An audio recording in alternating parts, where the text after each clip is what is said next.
Alright, how's it going everyone? Euler Gonzalez here again.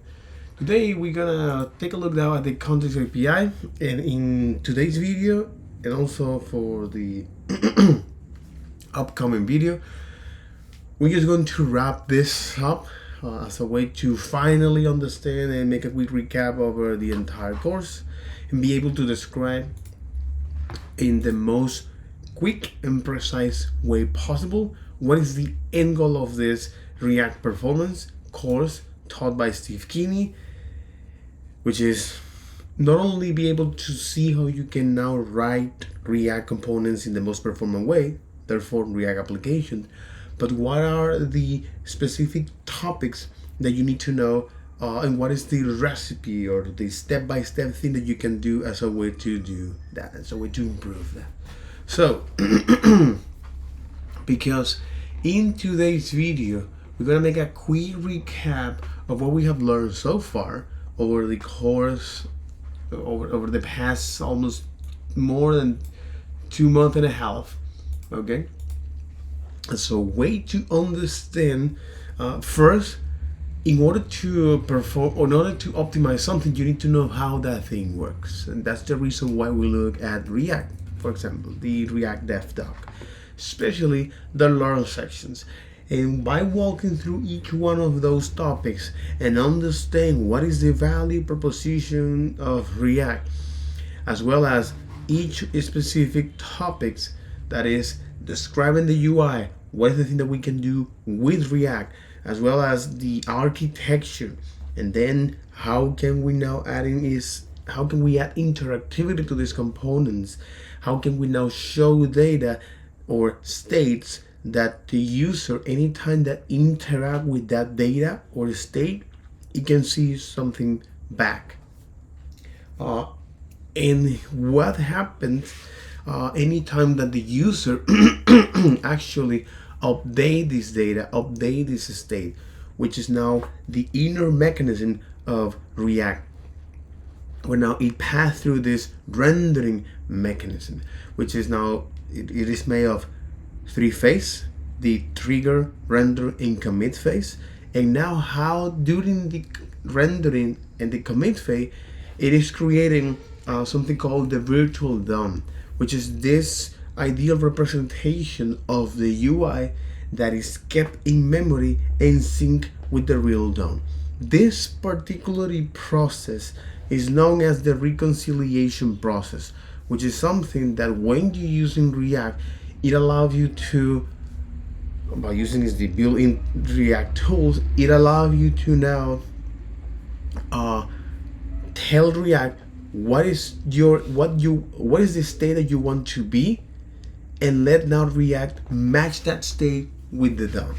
So the benefit of this is that you are now being more descriptive rather than imperative, because if you want to create a particular user interface with pure JavaScript and HTML, you have to be very specific about what are the things that you can do and how you can do and that kind of thing, right? So your code becomes way verbose, okay? And it quite hard to maintain. There's a reason why this particular tool actually come out with that, and why Facebook actually decided to have a go attitude as a way to now build user interface. And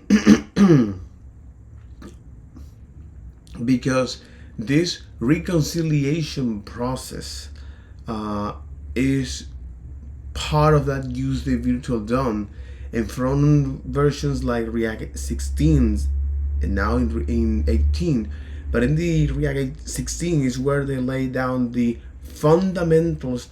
So now in React 18 we can actually see the benefits, for example, like concurrent rendering using transition, and rendering prioritization using defer, as well as the ability to start, stop, and pause a rendering.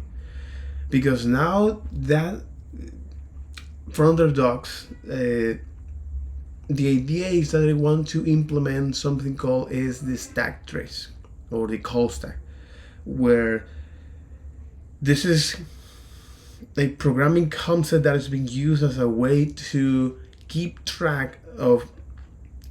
It's a way of how a program can keep track of which line of code where it is, or which line of code is currently executing. So the call stack. So JavaScript actually is using the call stack anytime you call or you invoke a function. It creates this new frame or this new call stack or this new function execution context, and then add that to the call stack.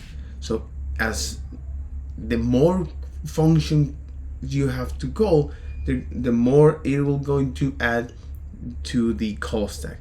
And the way to remove that is by actually reach the end of that function execution context, whether it is a return or by reaching the end line of that function, or by throwing an error.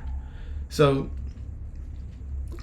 this is important because even though that the implementation details is something that they describe, but again, it's a very interesting read. I'm still reading about that.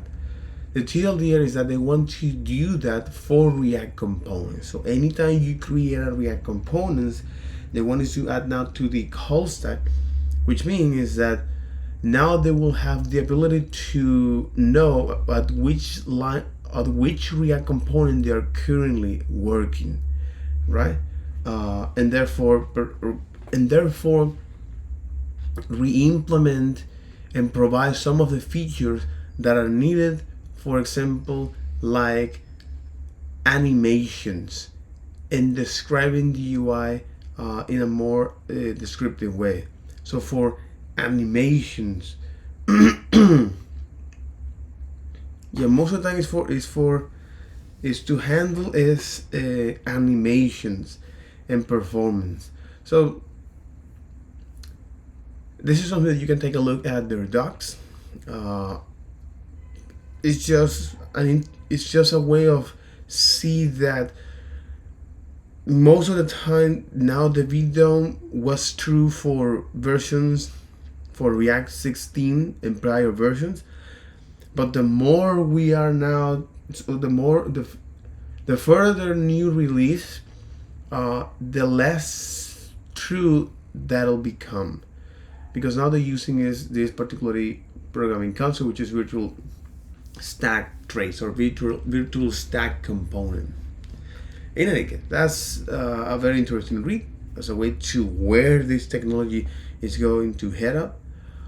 And then, all right, now the commit phase. So after we understand all of this inner mechanism and how that works, and you put a time and practice to see what's going on behind the scenes, we also look at how can we now is actually a queue series of states or batch updates, or in queuing series of state updates. What happened when we are using what happened when we are updating our state?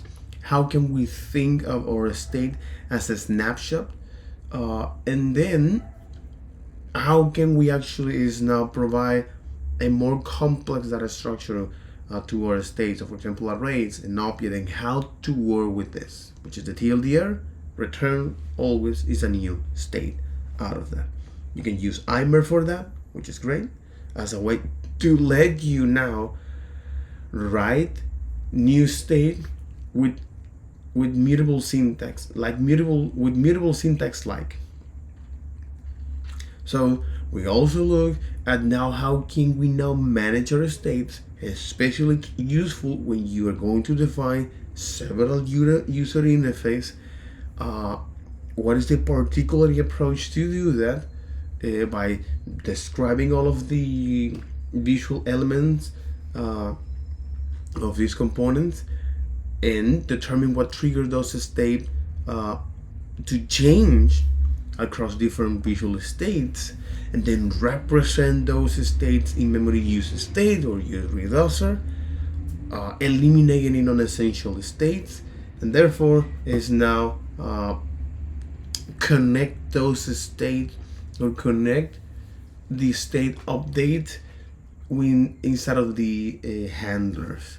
So also how we can now organize our state structure, as well as how can we now is share states across different components, how now React see your state in this particular architecture, or the render tree, how you can actually benefit of that by using is how you can benefit, for example, when you need to reset the state or preserve the states. And then if you need to actually is handle a lot of inputs in a particular state, how helpful it becomes this thing called reducer as a way to manage local states. So what is reducer? What is the end goal of reducer?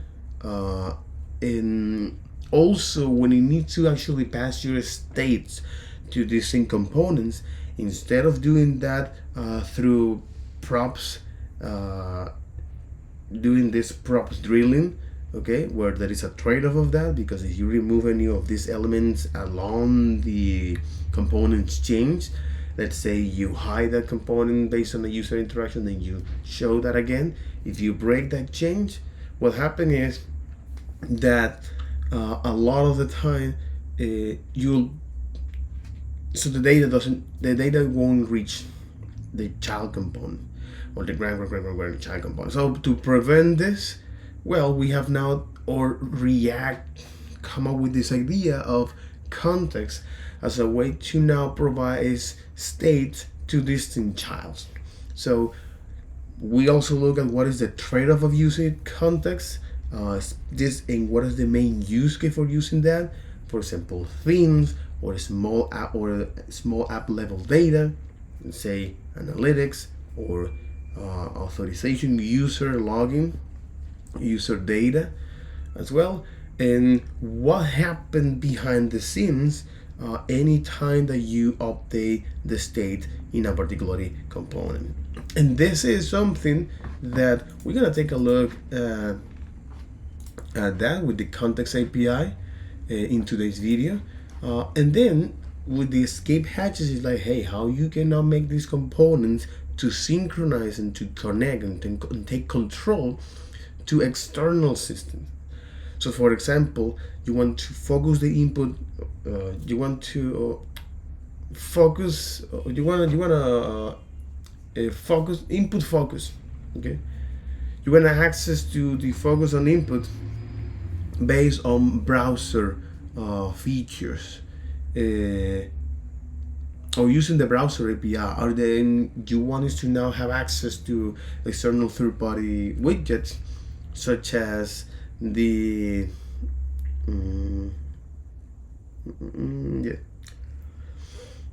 such as, for example, a Macbox, GLX, or Leaflet, right? The ability to have access to this external widget, the third-party widget. Or you want us to now establish a connection to a server and then receive message from that. So we look at useRef. How can we use useRef? What is the value proposition of useRef? Meaning is their use cases, as well as the use effect. How can we use effect? How can we write use effect? What is a use effect is all about? What is the most likely pattern that you're gonna write your effects inside of your components, whether it's for connecting to external systems, or to animations, or to a third-party widget, or for data fetching. What is the trade-off of using data effect as a way to fetch data? What are the common problems that you are going to face? So for example, network duplication, network request duplication, network waterfall, as well as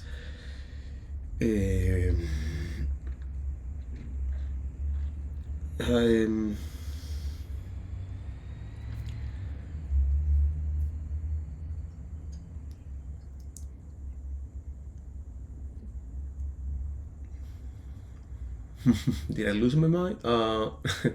Well, um, Jesus. Uh, Catching is another one, but there is also something that is quite important, especially when the user is typing here a lot. Yeah, when the user is typing here a lot. Oh my God, I didn't remember the word. Jesus. So the idea here is that you want to deal with scenarios where the user now is typing a lot. Okay, so you want is ignore that request that the user is doing, and now hit that endpoint with this new uh, request. So for example, is for searching terms, widely using for that, and I understand why we use, for example, tries in this particular scenario. But then I guess, yeah, it's like, god damn, back pressure. I think it is. Jesus.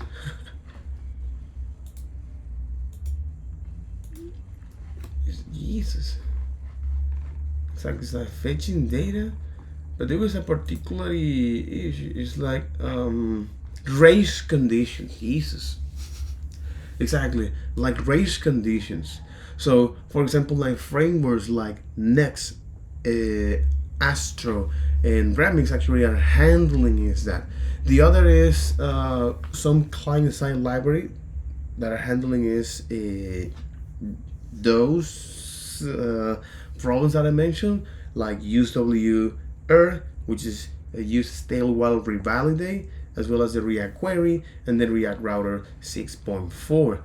And also is analytics. We also look at when you might not need an effect, especially when you need to compute something. You don't need an effect. If you need to compute some states based on its props or another state, you don't need an effect.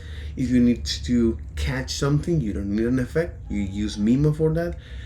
If you need to have several series of computations, you don't need that. You just use your computation inside of your event handlers for data fetching. This is a specific use case. But the TLDR of this is that, especially when you're defining your use effect, you can think, or you should think, that your effect is not should. It's that your effect can do two things: start synchronizing with something and later stop synchronizing. And this is the mental model of use effect. So anytime you're going to write that use effect, it's like, all right, now you know what is the use case according to them. All right. So with that, we look at how effective and how interesting is to write your effect with this particular mindset. Also, we look at the lifecycle components when you have now the mount, amount. So the mount update with the state, and then amount.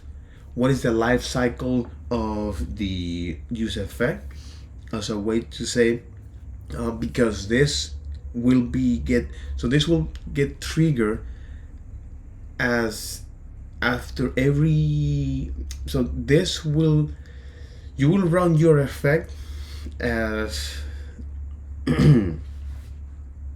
yeah, you will run your effect caused by rendering it by, you will run this effect as you will run this effect as a consequence of rendering the component as a concept. You will run this component, you will run this effect caused by the component rendering itself. This is by default, and this is the reason why we pass now an array of dependency, because most of the time you don't want to this effect or this side code effect that runs at the after the commit phase. So after the entire UI has been updated, then is when you're going to now run this particularly code, this side code effect, okay?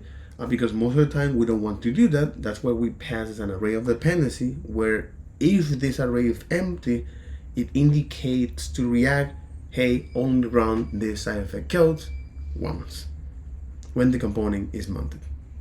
Only that. However, if you are going to pass an array of dependency, this is when you have now the life cycle here.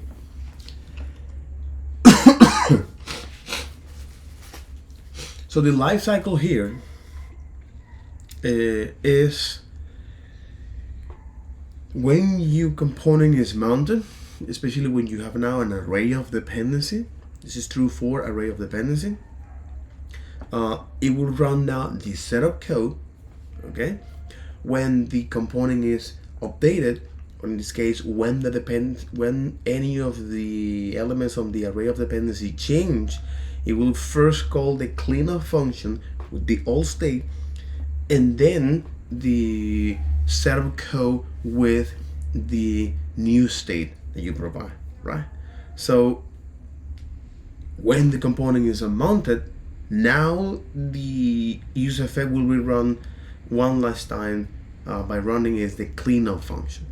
So this particular process and understanding this is something that can be beneficial, and also understand the concept of reactivity or reactive dependency, because any variable, state, or prop you define inside of your component body is reactive. So your linter is going to complain about that if you don't pass in a reactive values, so you can use any so you can pass anything to that. It must be a reactive value, and if you need to pass something that is not reactive, you just put outside of the component body in another file, in the same file, but that's it is. And when you're starting to realize that sometimes your effects are running several times, or you're entering in a loop, you must consider that you might not need an effect, or you need to split your synchronization process, or you need to split that effect into synchronization process. Also, it's important to understand that you should not pass a function or an array, a function or an object as an array of dependency, because those objects actually, any time that the React is evaluating the component, is calculated as component, they are different. Therefore, you will trigger that use effect whenever those functions and object change. That's what you put there is reactive values. And we also look at what happens when you need to actually is to trigger a particular effect, but based on an event handler, okay? Because this is still in an alpha, it's quite interesting to see what they're gonna do about that. The particular use case is when you are now performing a synchronization process, you want is to trigger now a particular code that is triggered based on an event handler, or in other words, since your effects are caused as a way to synchronize with something, and then inside of the synchronization, because the event logic or the event handler logic is triggering repeatedly, so the event handler logic is triggering as a consequence of the calling, as a consequence of the same user interactions. Okay, so sometimes you want to combine this. You want to combine now how you can make work this reactive code with non-reactive logic. So they have something called that is effects events. Again, this is still in alpha.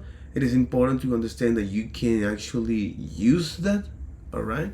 And what is the main use case for that, which is something good. And then how you can now reuse your logic with custom hooks as a way to say, hey, let's going to now create this particular file that start with use that indicates what this thing do, not how it works, because all of the implementation details it live inside of that, okay? And therefore now you will have is your logic here. So for example, you can define is most of the time you define is a particular state followed by a synchronization process. So for example, you want to do is to fetch some data, and then you define your state as a way to keep track is at which point of this communication you are currently at. So that's why, for example, libraries like React Query actually provide you a nice little convenient properties. It's loading, it's errors, and all of this, which is our different states based on their custom hooks. So now you can easily read them in your components and do something about it. That's something is very, very beautiful, by the way. Completely, man. Completely. And there's also something called the use external store as a way to states that happen outside of React, okay, or when you need to listen to an external source of truth or things that happen outside of React. So for example, the Navigator Online, which is the example that now React is using in their docs, like, hey, I want you to know when this application go offline or not.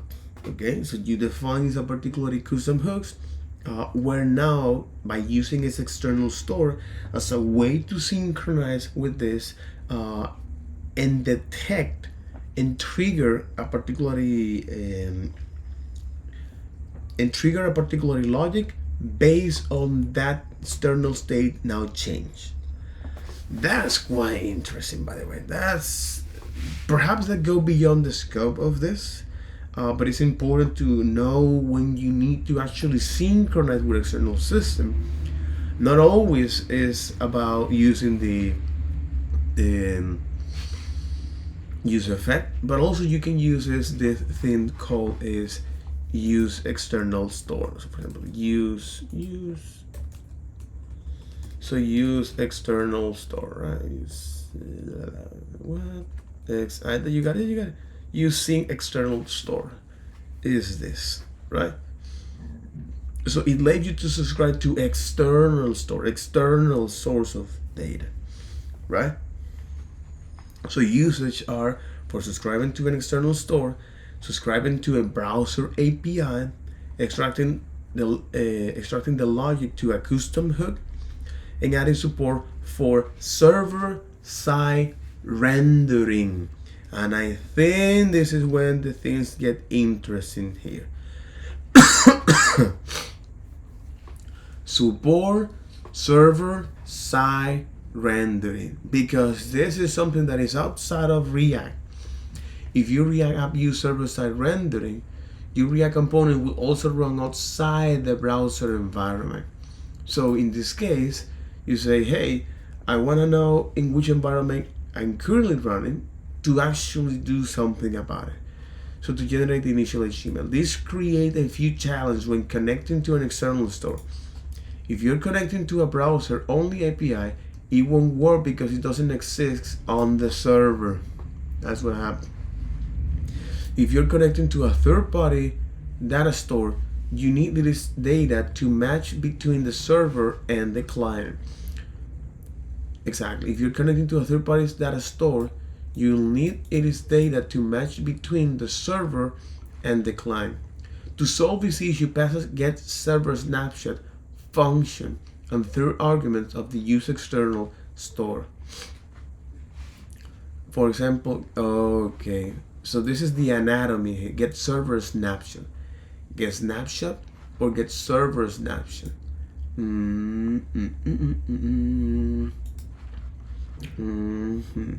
So the get server snapshot function similar to get snapshot, but it runs only in two situations.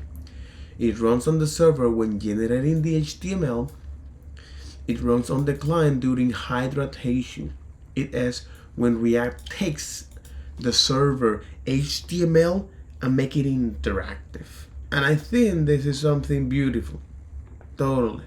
Just like you provide the initial snapshot value, which you will get used before the app becomes interactive. If there is no meaningful initial value for the server rendering, omit these arguments to force rendering on the client.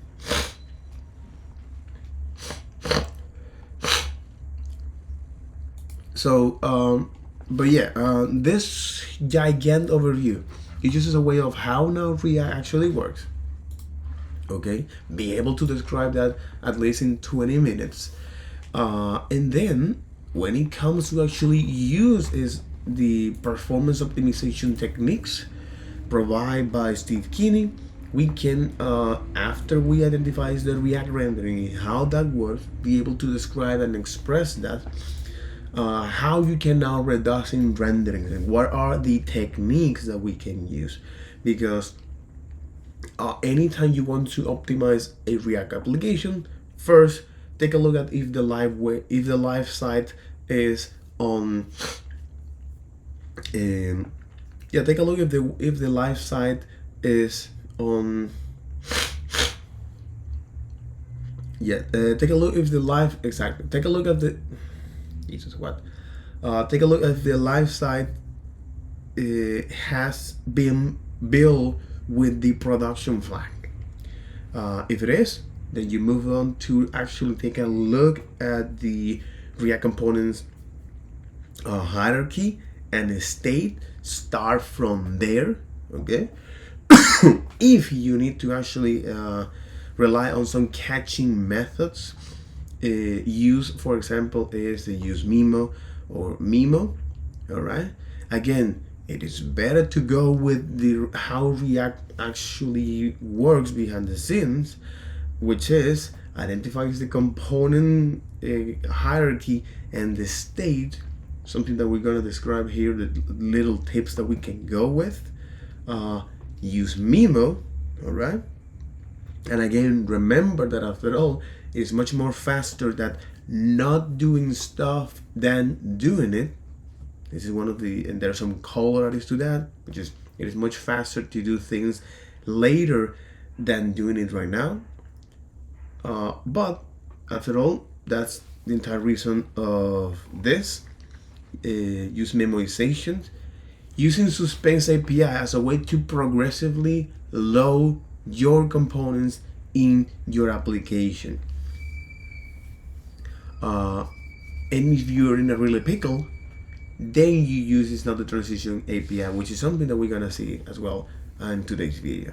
So the tips that we can do as a way to reduce in rendering is that first, the state, the function that you're gonna pass to, the initial function that you're gonna pass to generate is that state must be passed as a do not recreate the initial state, period.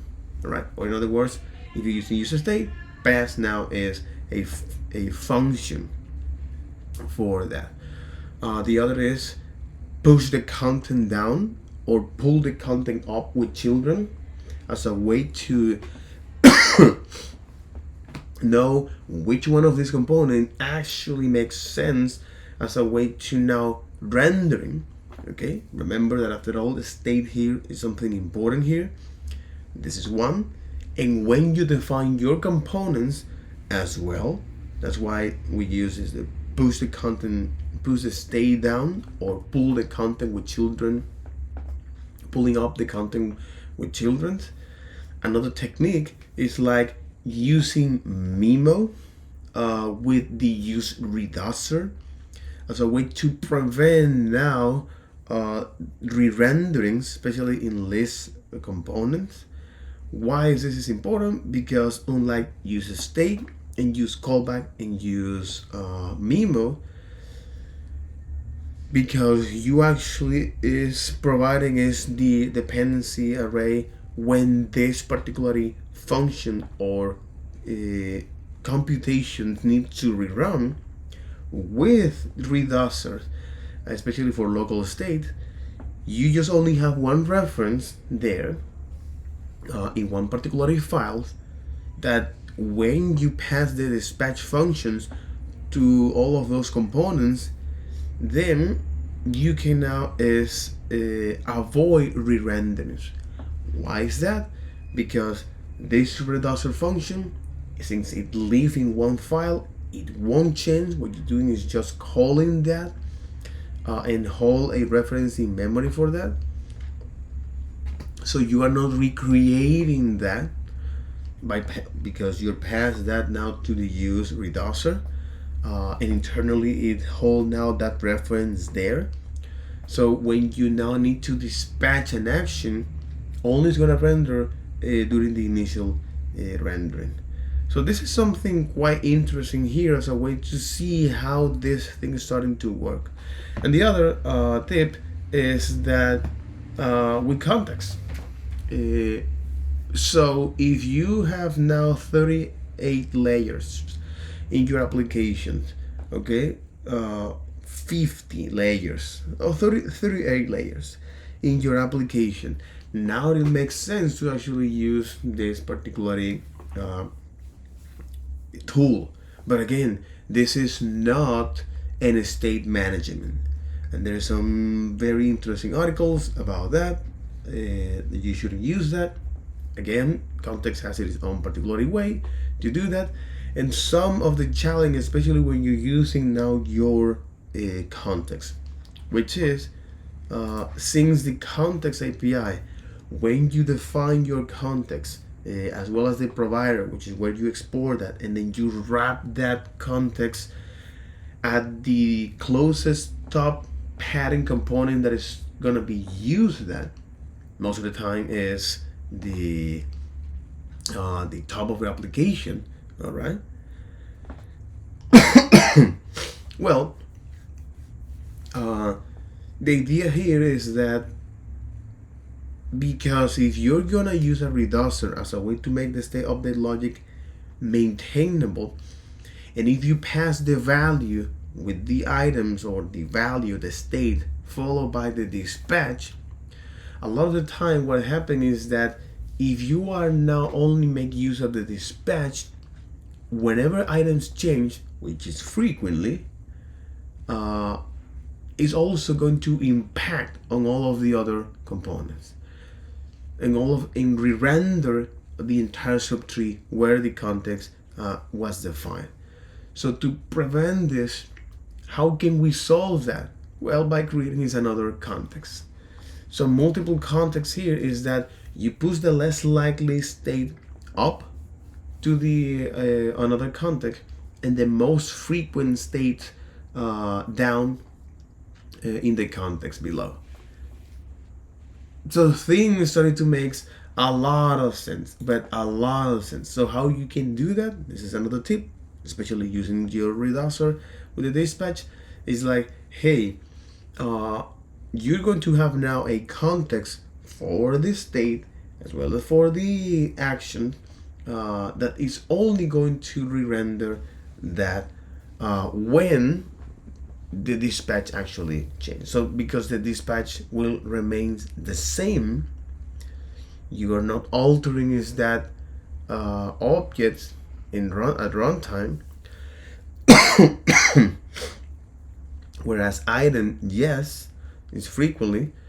Well, you now have gained the benefit of using the context API. So let's gonna take a look now at particularly exercise here. It just doesn't work. Go spend 10 minutes, like when we take a break, and go look at why the thing that I just showed you that totally worked. You saw that it worked, and a different app doesn't work. And then prepare to be sad. That's the tagline of this workshop. Prepare to be sad. Sad. Okay, this is the hottest take.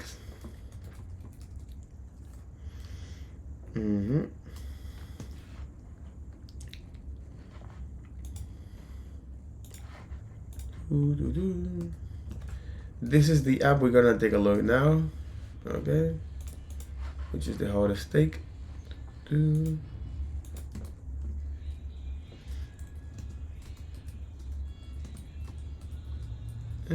React. That's right.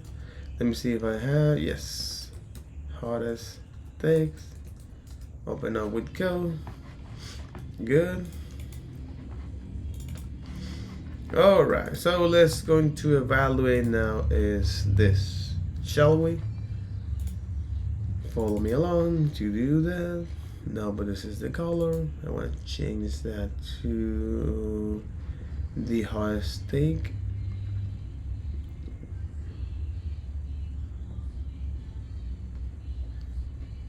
Hottest take. You got it. Alright, so this is the common structure here using now Create React. You got the lib, you got the features, you got the components. And in fact, I just want this to now run this. Bit start here. Alright. Let me actually take a look at this here. Inspect here, open up the profiler. And show the things up here. Alright, so if we take a look at this, say, hey, for some reason I don't see their rendering.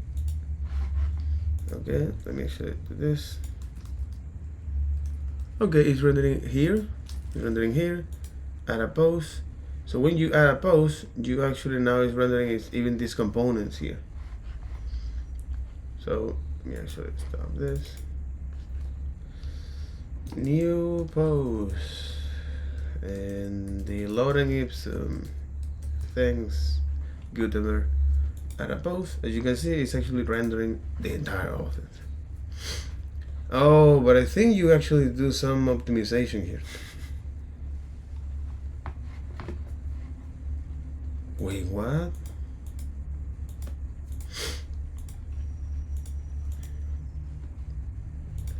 Yeah, it's like you already have all of this optimization here.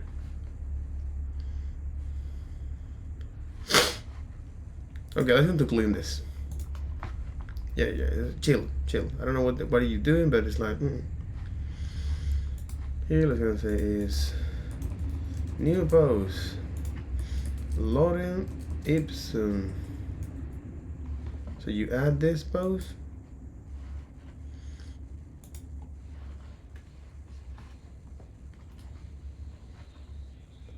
Because we are actually adding all of this exactly, which is great. It's actually not rendering that as we type here.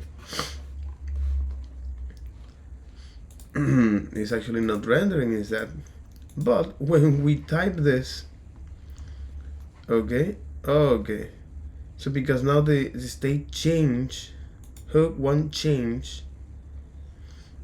Now it's not rendering application, which is a good thing, but it's rendering now post, which is great. But it's also rendering is another thing here.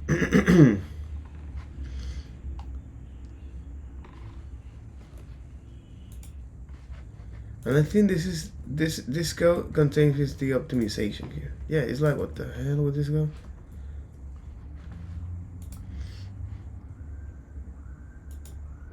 Is this one? I mean, actually, well.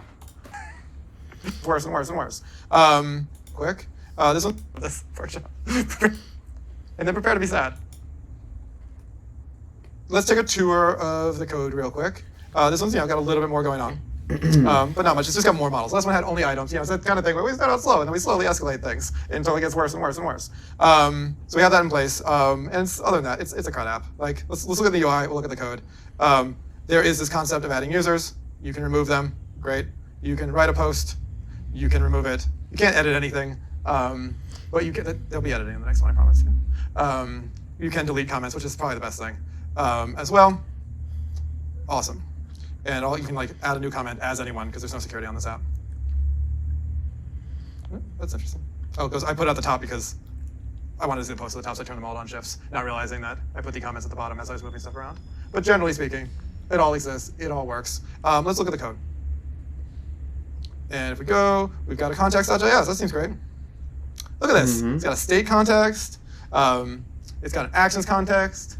It's got posts and users. So also like comments are just a subproperty on a post, right? And so like a post has a comments array. It's just nested in there. So really we got posts and users. I just lazily take all the action creators and bind them onto dispatch here, using literally one that I stole from Redux. It works. Like sometimes you can grab some of the helper utilities from Redux and not actually have to use Redux too, like if you want. I'm doing the thing that I talked about before. Awesome, right? Other than that, it's a bunch of forms. It is like a bunch of stuff like that. Everything's great. And so like things should be good, right? I should be able to go like, you know.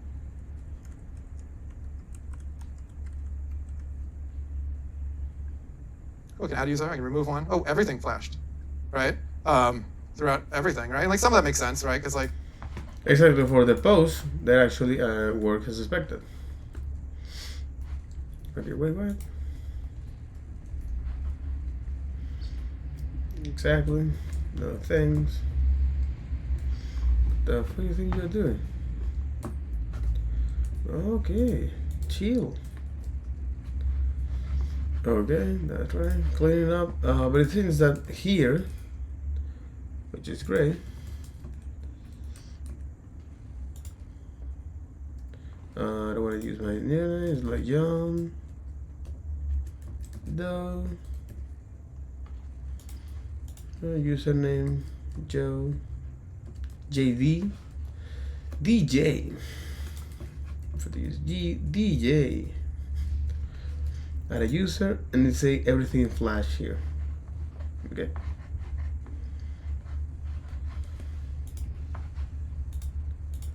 Or if I now do this 101 101 101 and add a user, actually everything in Flash here, especially when I add something here. It's adding here, it's adding also the post, it's adding also the post key and that kind of thing. The thing is that it's telling you now that the context provide. But this change is because now you have now post and user, and then you need to create now another state that separate that. That's what happened. You need to create another context. There is probably like the list of users, so on and so forth. What happens if I add a post? User list flash. They're not even in any way related. That's weird. Like those seem like extra thing. There is probably like the list of users, so on and so forth. What happens if I add a post? User list flash. They're not even in any way related. That's weird. Like those seem like extra things. But I did the thing. Right? I did it. It should all be okay, right? What happened? Yeah. Pieces of state, your posts and users are still being provided to the same context, but in a new object each time. Yeah. Do you know how to solve this?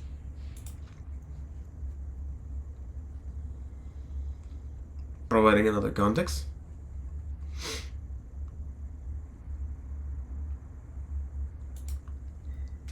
The third context? Yeah. yeah, we just keep doubling down, right? And so this is, this is one of the things to think about when we come down to the should you always do a thing, because one time you watch a front-end master's course and a very charismatic human told you such and such, right? Like, yeah, it's triggering re-renders. Right? And it's worth like considering. Like, well, we're gonna do it because like this is an academic exercise and stuff along those lines. I don't think this is gonna be how I make it big with like where you can impersonate anyone on a fictitious version of Nextdoor where Solor mips them. I don't think this is it for me. So I think we should just learn from this and kind of get some, hands-on experience. And so yeah, the goal is basically to like this pattern keeps working, but it also like good news, the pattern keeps working. Bad news, the pattern keeps working, right? And so like dealing with both of those like starts to create the issues for us, right? And so yeah, it's like nothing that you wouldn't expect here. And you can go and create one. So you create now Change one of these. state. This is for the items or the post.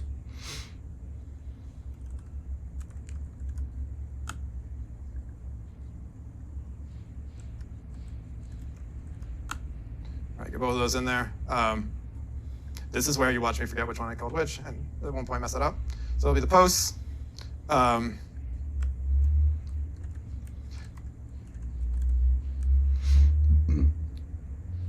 don't trust it. And yeah, you have to ask yourself at a certain point of like, when does this end? I think it's a valid thing to ask. So we've got that kind of in place. I think I've got everything in there. And then I gave myself these hooks. The nice part is, you see that like I like Visual Studio Code. I did like So F2 you to like rename something that here. did it across all the files, but it kind of shut moved my across problem a all little of bit. the files here.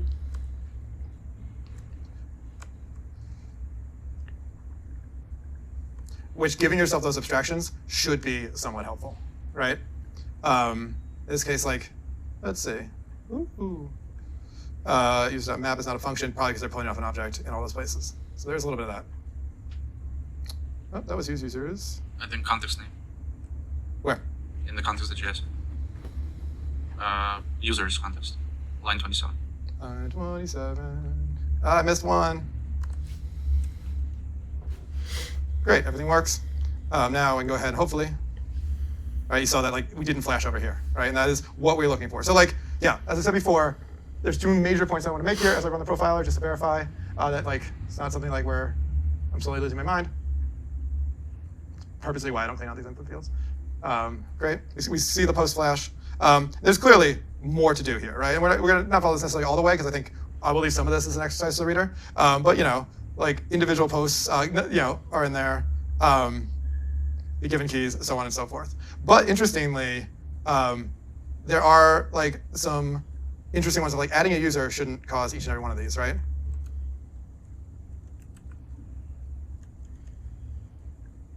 And then I think a post or something along those lines. There are a few like issues to find, and I'll like.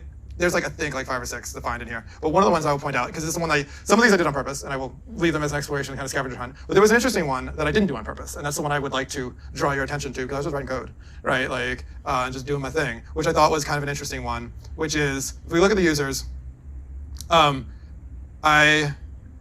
pass in like I've got this map, and I go ahead and like pass whatever. Okay. Yeah. One at a time. Should be good, right? The third context? Yeah, yeah, because like this is an academic exercise. Basically, to So yeah, we're gonna now create is here in our hooks. So you abstract these hooks here, but in the context, yeah, that shit becomes dangerous. That's what you need to pay for your mentors. Take notes out of that and move on. And let me actually swap to this. There you got it. So because here we're creating this object on the fly, that whenever this particular state change, it will of course trigger all of that. So we don't want that. We in fact want to say is like, hey, how can I rename a symbol here? You know. Rename a symbol in VS Code with Mac perplexity.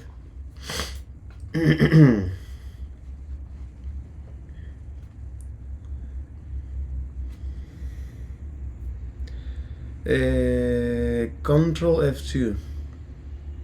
Oh, here we go.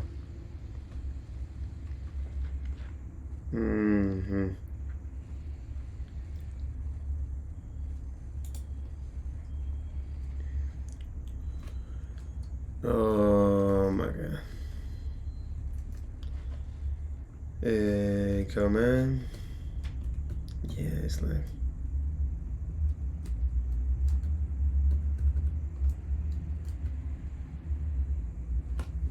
If I say this, it worked? No.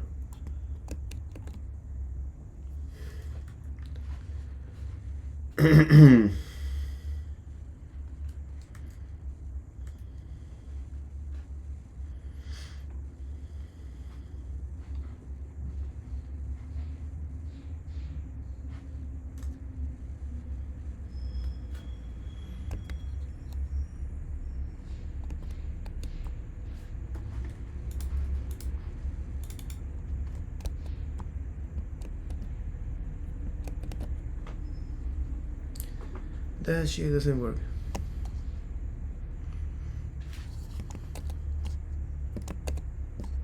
Oh, for real, nigga? What the flying fuck, bro?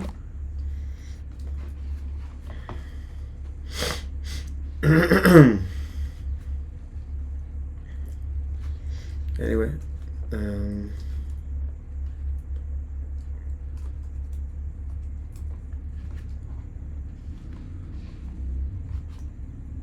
yeah, but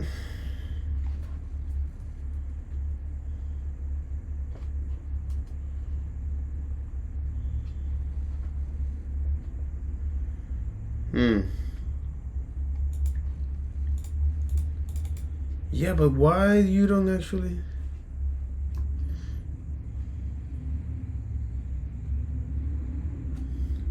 Oh my god.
Okay.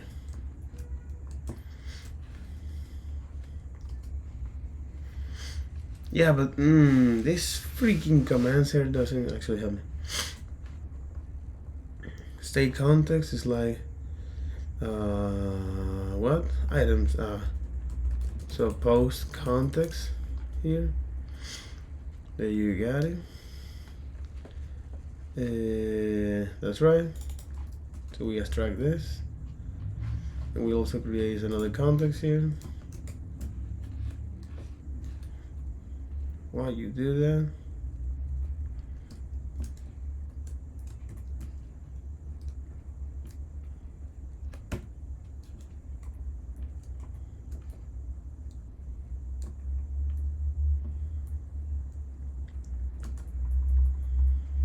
Okay.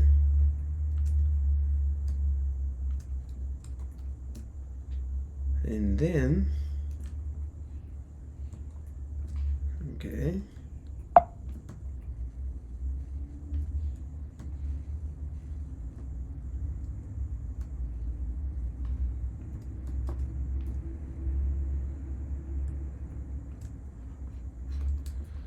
Okay, duplicate line.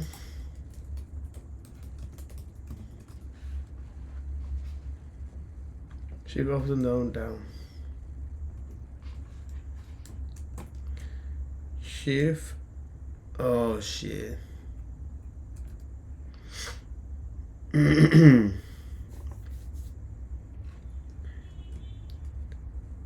Okay.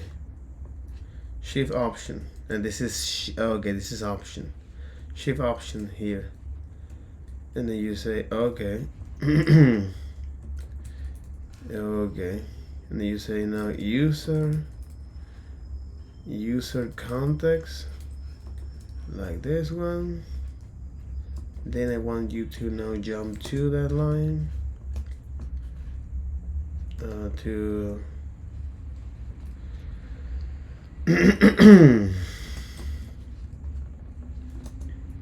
how can I jump to that line? No.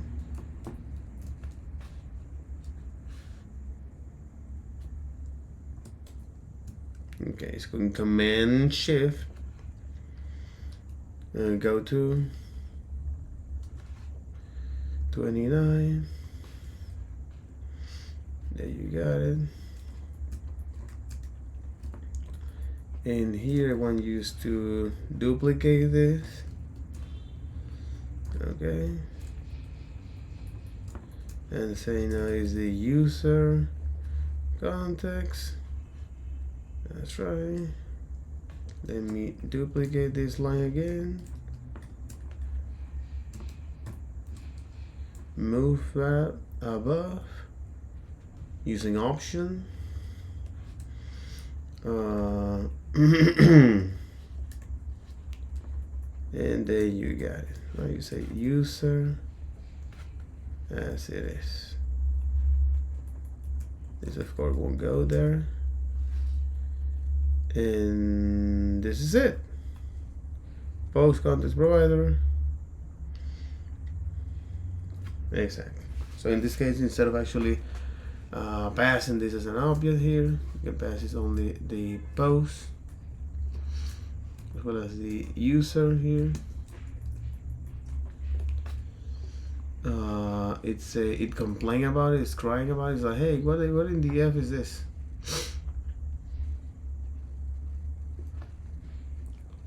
This is called context, bro.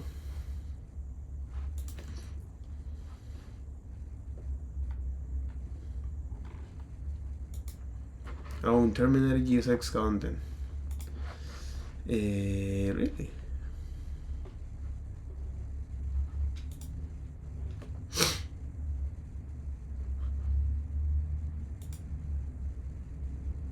Oh, it's because this one. There you got it. Oh my god. Okay. You think you're? Oh my god. Oh my god. Why? Okay. Chill. All right. Chill, bro. Okay. That's not funny. Can you? Oh my god. Okay. You know what? Stop it. Stop it, bro. You think you're funny? Enough. Okay. I know you are helping. You're trying to help here. Don't do that. User of the post. But this is user in plural. In your hook, you abstract this logic here as a way to now make that reusable across all of these components,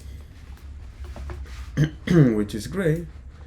And then when we reload this, it's like, okay, so now when we add a new post here, it's like new post, Oren Ipsum. You're going to do this. As you can see, it's now refreshing that. Why is this? Interesting. It's now not loading.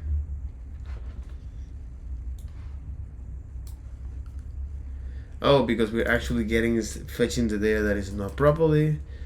It's not fetching the proper context. Now it's loading as it is. That's right. You say it's like, hey, new post, load them, and we add this. And as you can see, that actually doesn't upload that, right? It doesn't actually save that. Which is great. Usually didn't refresh that. Okay, so we actually safely split two different contexts here.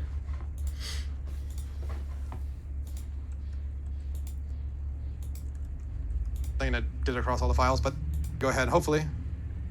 Right, are in there. Be given keys, so on and so forth. But interestingly, purposely why I don't clean out these input fields. Great, we see the post flash. There's clearly more to do here, right? And we're gonna not follow this.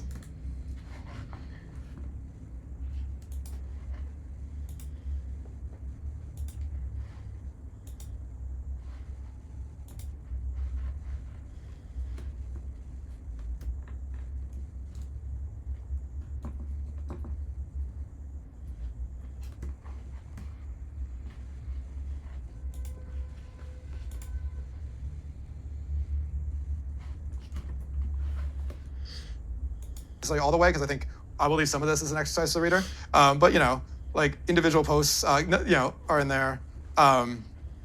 Be given keys, so on and so forth. But interestingly, there are like some interesting ones of like adding a user shouldn't cause each and every one of these, right?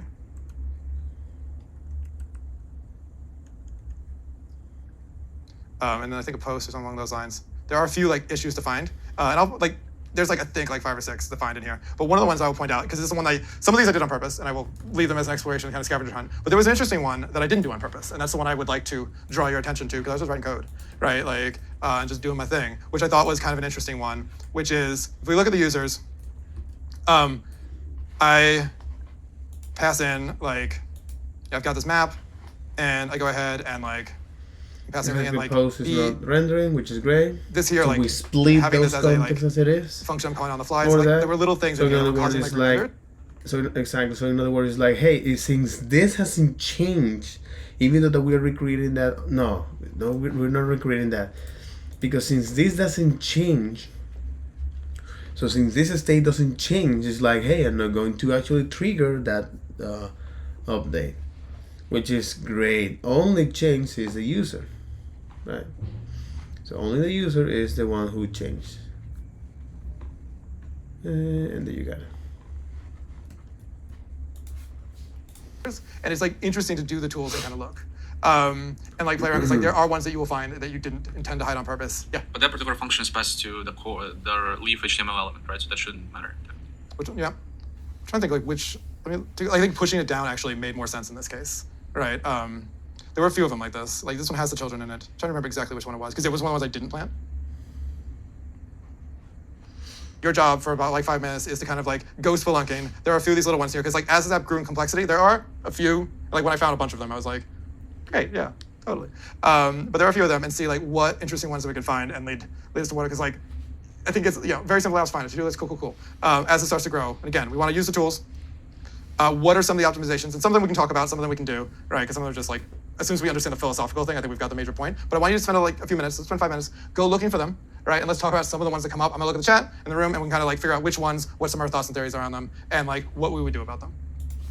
Okay, so let's get into this. Let's going to spend some couple minutes here as a way to say, hey, I want you to now inspect this particular comment section. So when we change this, when we say to new comment, I add a comment, and I stop here. It's like, okay, that actually worked very, very well. So the change did not render, which is a great thing, especially powerful and useful.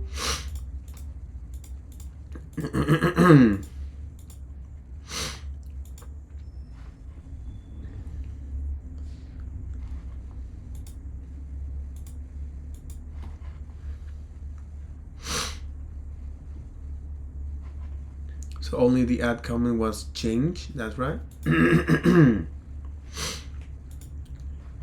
Which is good, great, even though that we actually is only select that, but it's the add comment that was actually getting rendered.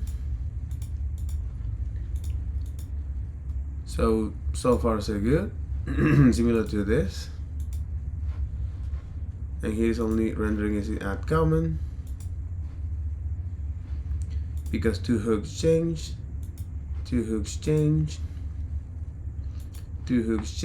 which is great. All right, so it seems that actually works pretty well, pretty well. All right, a flame graph. So for example, this is on this aspect. So if we write, for example, a new post, so this is post. Exactly. So if we say, hey, new post here, 101, loading Epson. Okay, we add now a new post. Stop profiling. So it seems that it's actually working as expected. The only that it must render is add post because of course it changed along the time. Okay.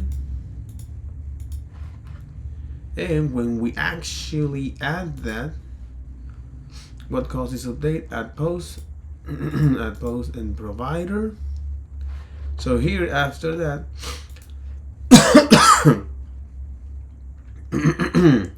after you trigger the add post,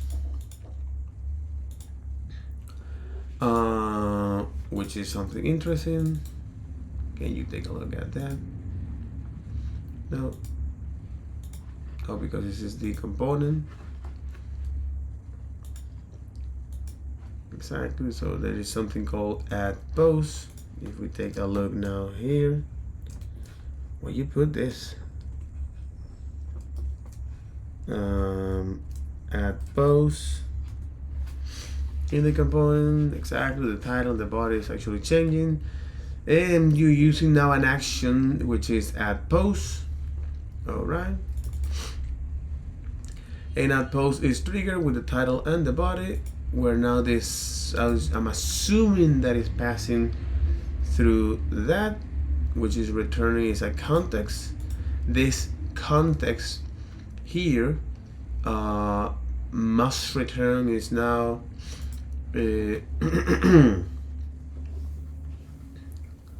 this context here must return is now the shape of its data, which is since here is using is the action context, and this action context containing is this, and in the action context we are now providing is the value actions, and those actions here is just a way of how you can actually prevent those to get called. All right, which is a way of how you can bind actions creator from post actions and user actions. Okay, so now this bind action creator, if we take a look at the shape of this S, it's a React dependency list. It's actually not descriptive, not at all. This function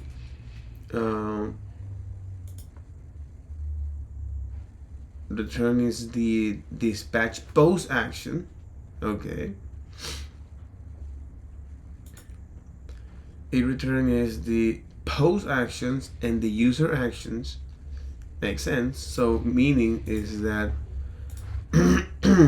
for those actions you have now the post dispatch, reducer, and the user dispatch. All right.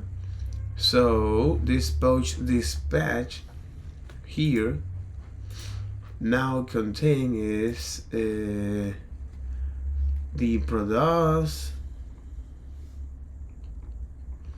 and then you got the post actions. Exactly. This is the post dispatch. This contains post dispatch, but this contains the post action. We just create actions like this. Okay, what in the F you did this?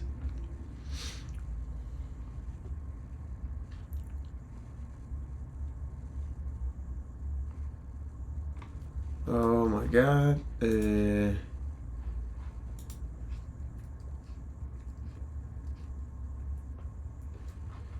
And on the add post, you actually is extracting is this, which is this from use action. And use action is returning this context from the action context. All right, when you create this empty object here initially, and what you're gonna pass down to this is the action. But this actions here is a merge of the post actions and the user action. The post actions like post add, post remove, post coming add, create action. This is the post actions, and this is the user action.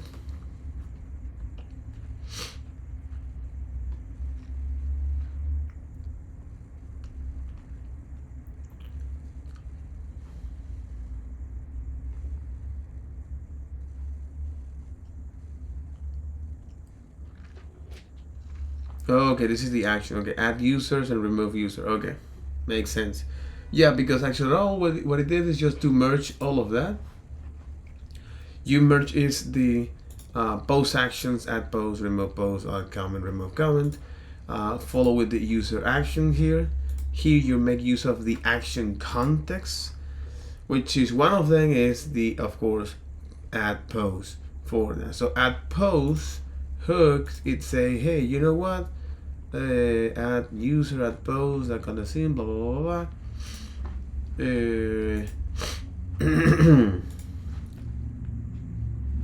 So add post like this.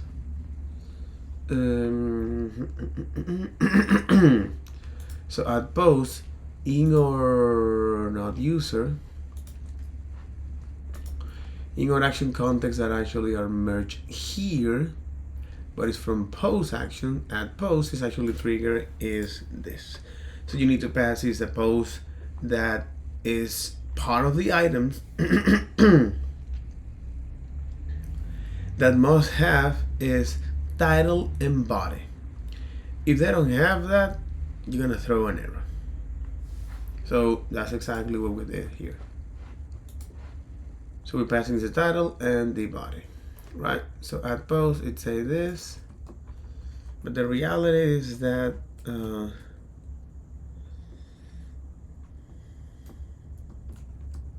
does it tell me anything? Exactly. So all the things that you can pass to this. Okay, but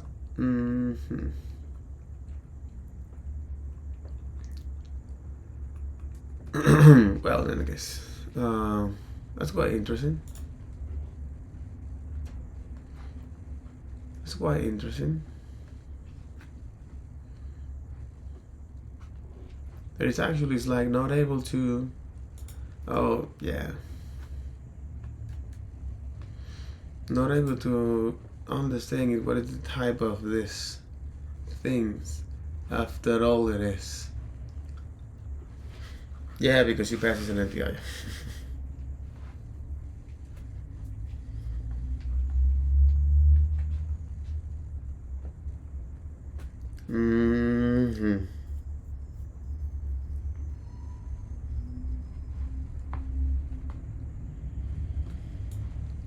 Exactly. So this is actually is now.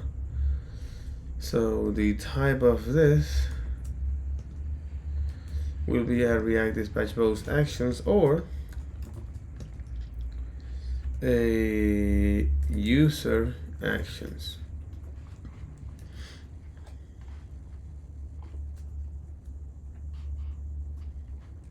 Why you do that?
because it's post action.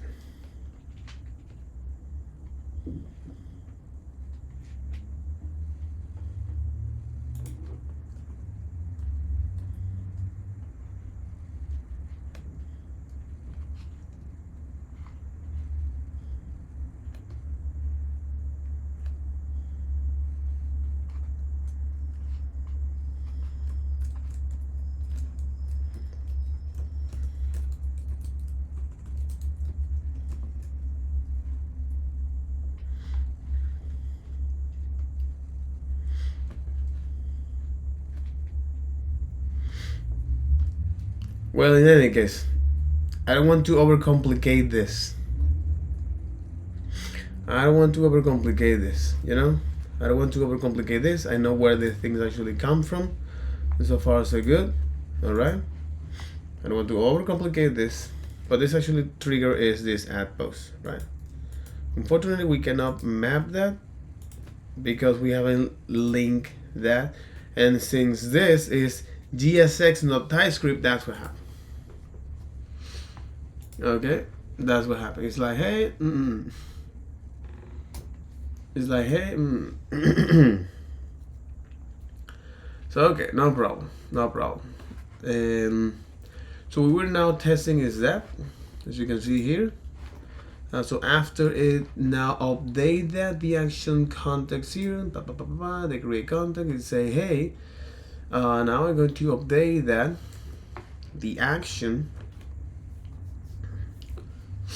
Now I'm going to update that those components that are making use of that context,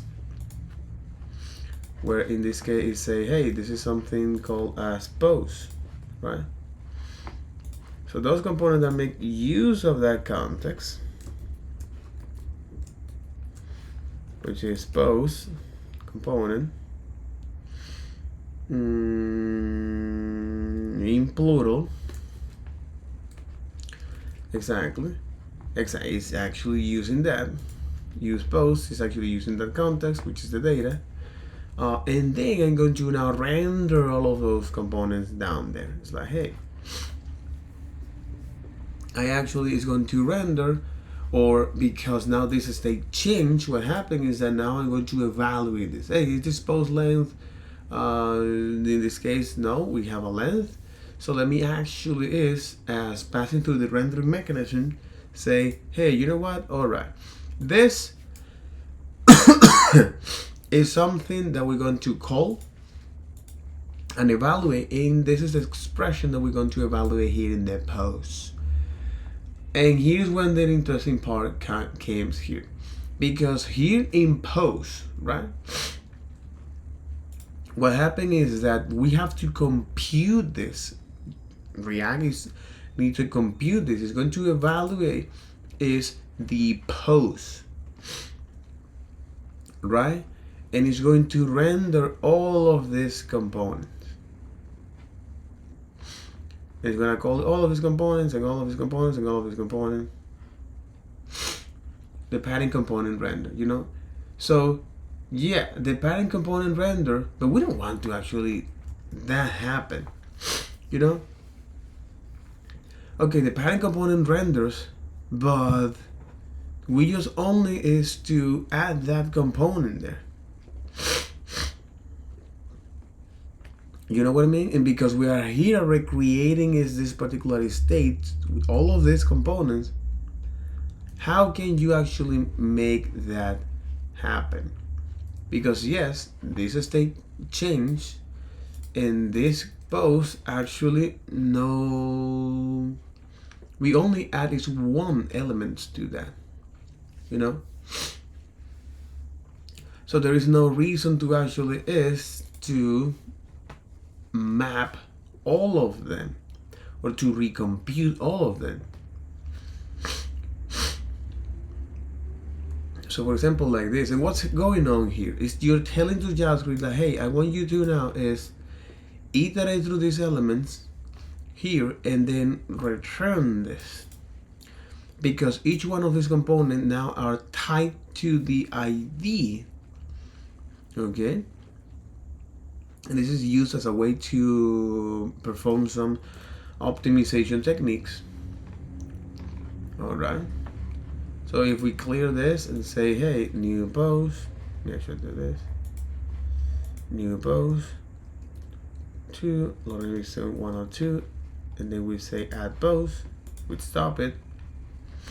It's like, yes, initially that's fine, but we still need to actually render all of these components, which is quite interesting.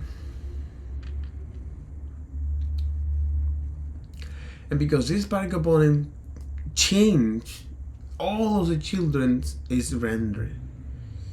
And if we push the state down to that, all right, this is something that we don't want to, all right.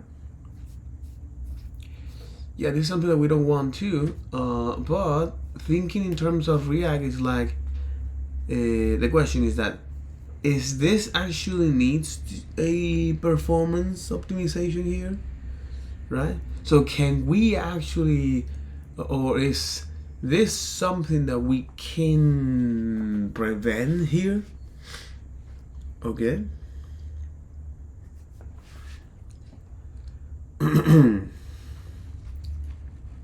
Because this is one of the challenges here. There is another other challenge, for example, in adding a comment. You say here, tag, gen, comment, okay, you add that, okay, initially that's fine, good, it's only rendering that particular component. And then there is another interesting here, because you say, hey, I'm going to render not only this, because the context changed for the comment, because the context changed for the comment here in on the post,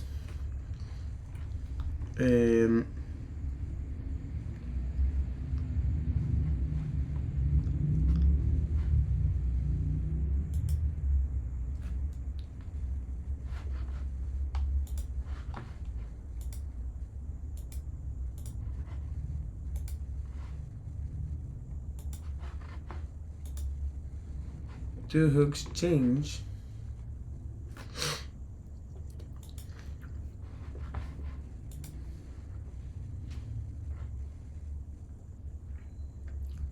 On the provider,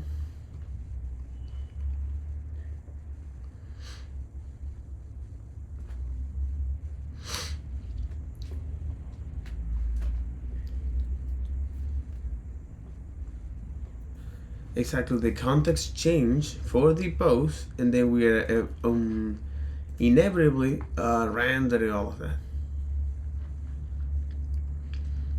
You know, we're rendering is not only that, and also because it's the way how our data structure is actually being used on the post. Take me to post, especially the post context, and how you actually, how is the shape of this data? Exactly, how is the shape of this data? Oh, here we go. Oh my god. Oh nigga. Okay, how is the shape of this data? Look at this, because we are now is okay, because here we got now is a comment and the users here. First things first, avoid deeply nested objects. Avoid deeply nested objects. That's one of the things here. Avoid deeply nested objects. Alright. This is something that you say, hey, yeah, good. Avoid deeply nested objects. So because anytime we are changing is user, unfortunately, because we are now changing is, okay.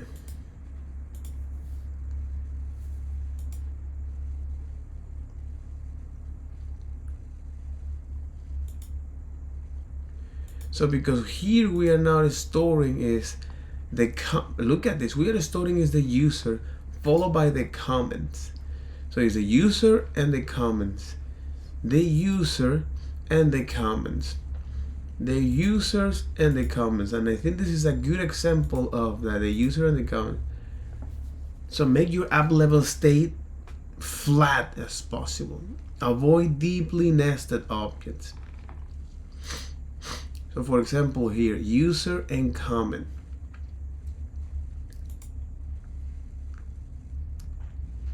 Okay. So when we now, when we now is updating the user here, okay. When we're now updating the user here, as it is, we're also is here we are saying, hey, I want you to now is triggering is not the add post, but is the add comment, right? Add comment. So add comment here. You're gonna take a look at that. So this is add comment. Okay, so add comment here is now as post in this. Add comment with post ID. Select user and comment.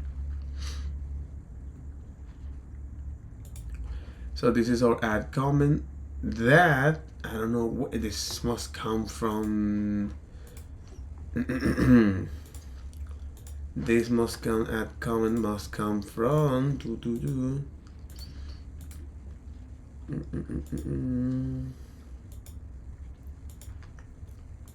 Jesus, add comment must come from the post, I'm assuming. Post actions, add comment, exactly. And this is what you're doing. So you're saying is like, hey, this that only contains the post ID. Oh, that's also so beautiful. This is a way how you can tell TypeScript, hey, I just want to get this property here.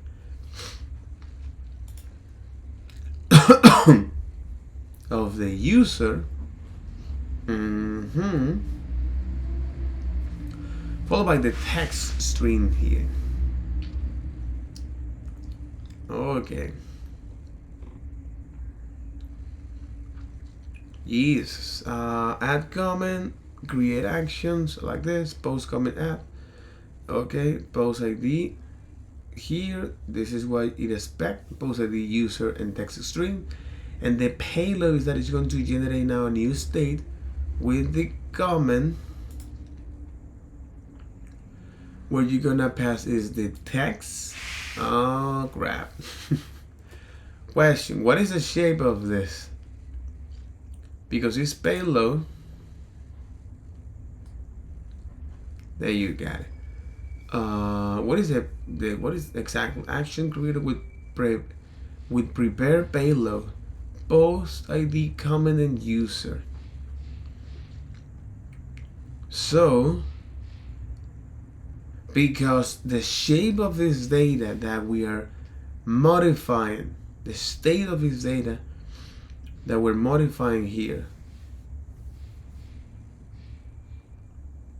is on this shape. And the question is that what is the initial state here?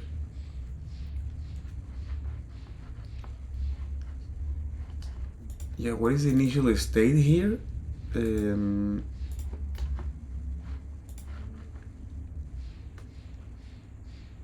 Of post. What is the initial state here?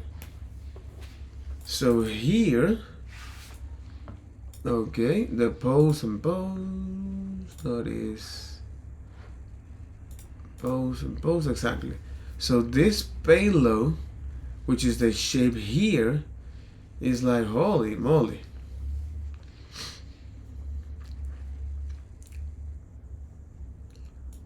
Is this.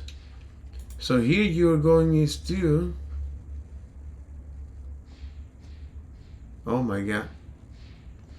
So here you're going to generate a new bit of a state for this post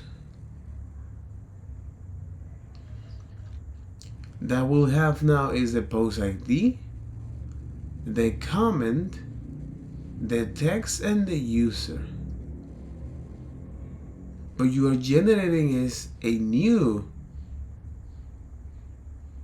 post comment here.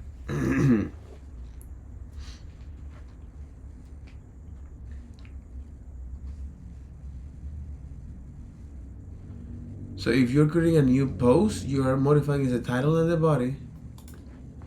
The title and the body. And you're creating a new one.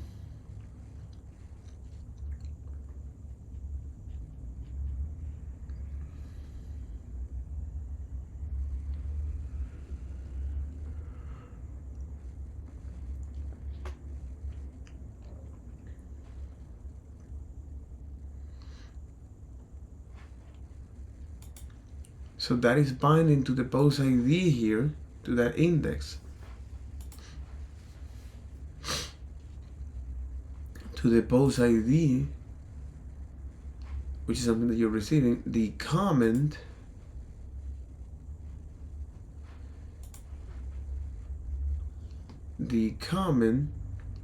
that is just going to now is use a text. And I think when you created this action, it provides you a nice little convenient way to actually see what are the property, because this S must come from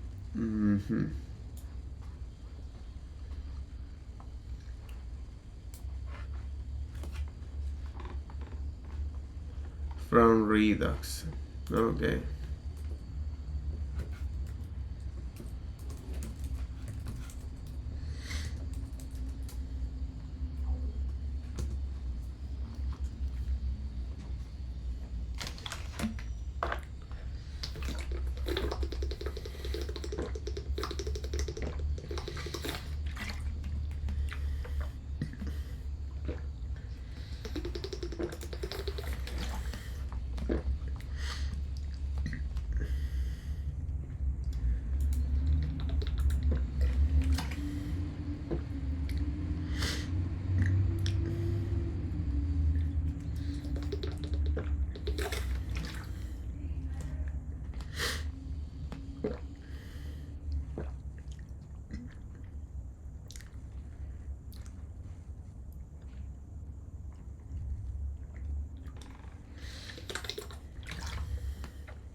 Unprepared action. So what it's doing behind the scene is to actually do that.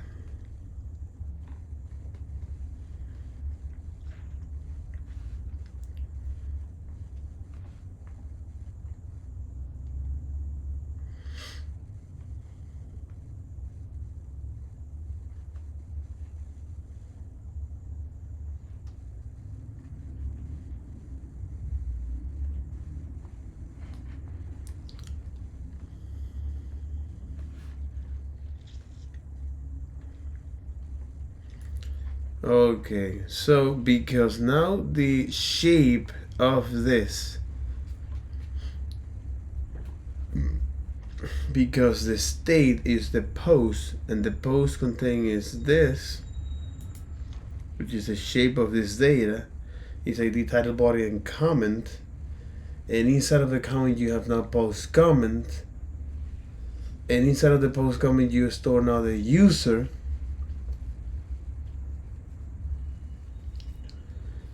Okay, this is a cautionary tale about this.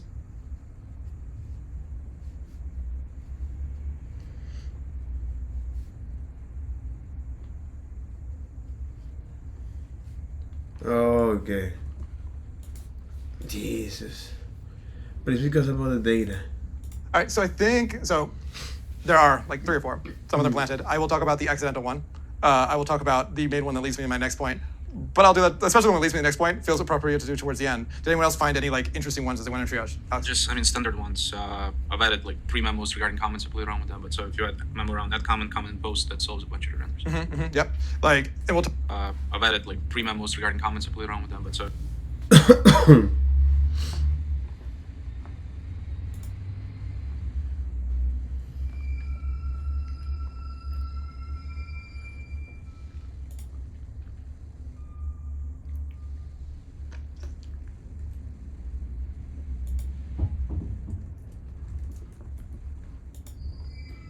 For you to do towards the end. Did anyone else find any like interesting ones as they went in triage? Just, standard ones. I've added like 3 memos regarding comments. I played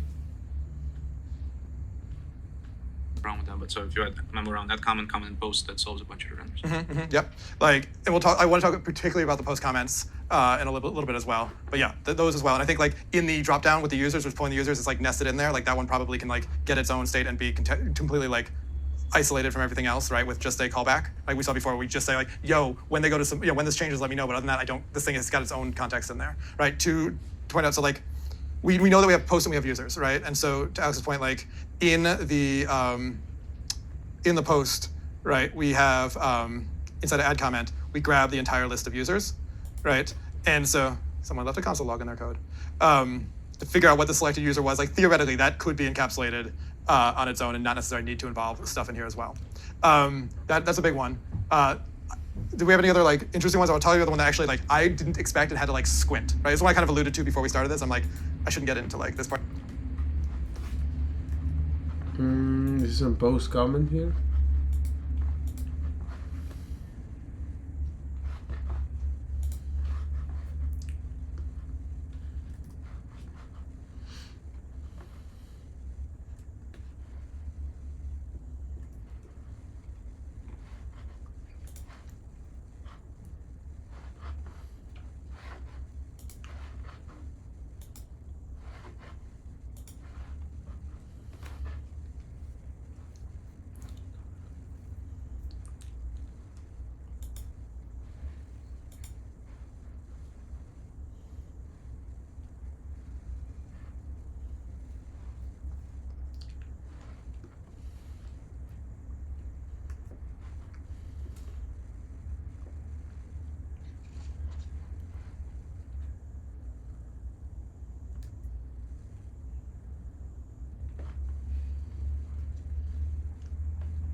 Exactly, it's because other components is not getting rendered in there.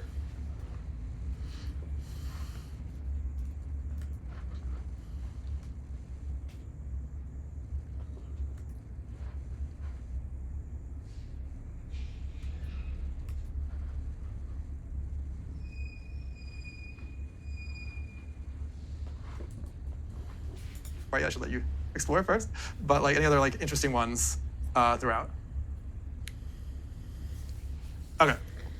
Yeah, there was, we'll call it the obvious one, which is the core like set of data structures is problematic, right? And like where I want to lead with this is like we talk about component hierarchy, we need to talk about the state hierarchy as well, right? And there's just some things that all the memos and contexts in the world aren't going to save you from. And we'll kind of do the high level because a lot of it is like the conceptual understanding. The actual tedious part of doing the work is like moving stuff from one place to the other, which as somebody who originally planned to do that in front of you, did it with a test audience, and it was like watching paint dry. So we will talk about it a little bit. But like I want to talk about the one that slightly surprised me, and I think I fixed it in this branch. So we're going to see how angry the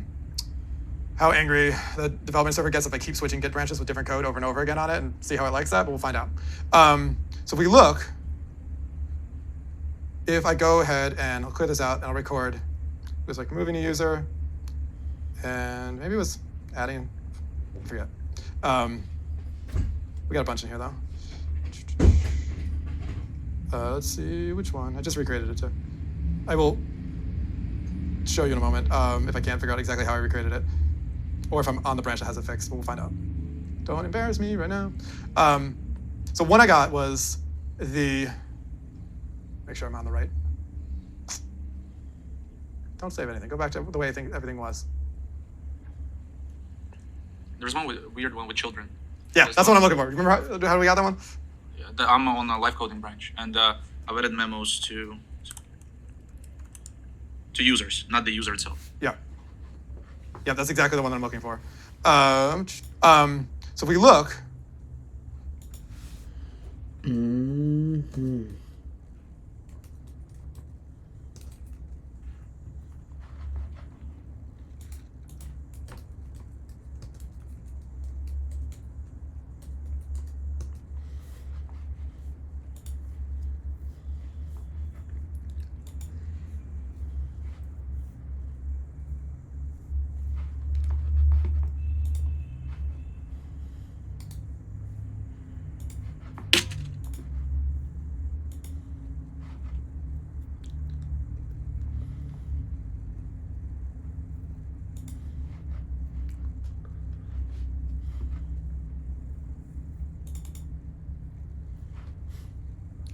And then you drag that to there, man.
Okay.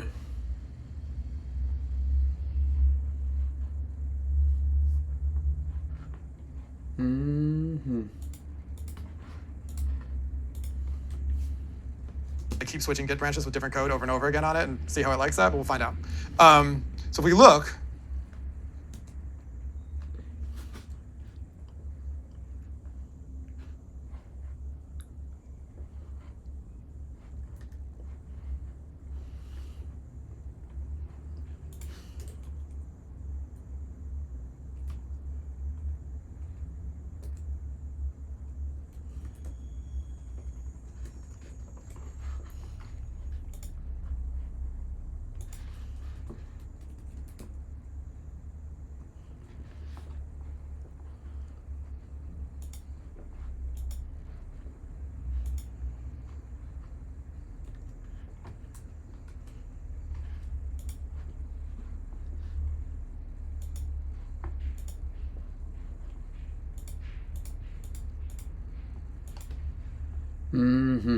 Okay, repos.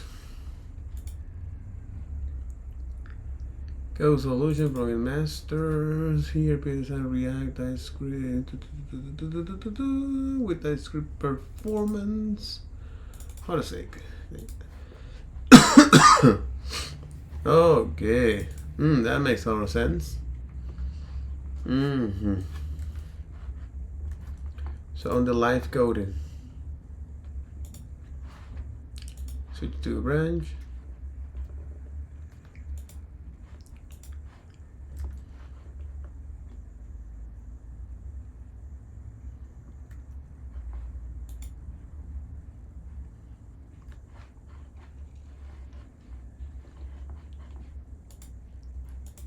Okay.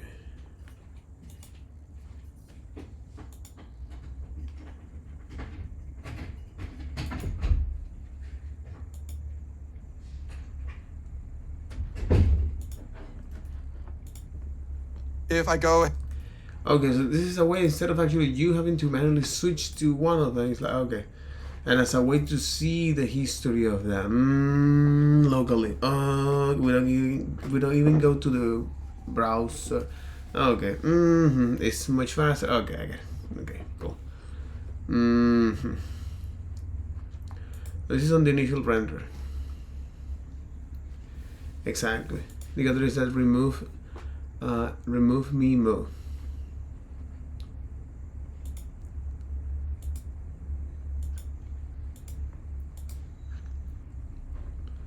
Remove all memos.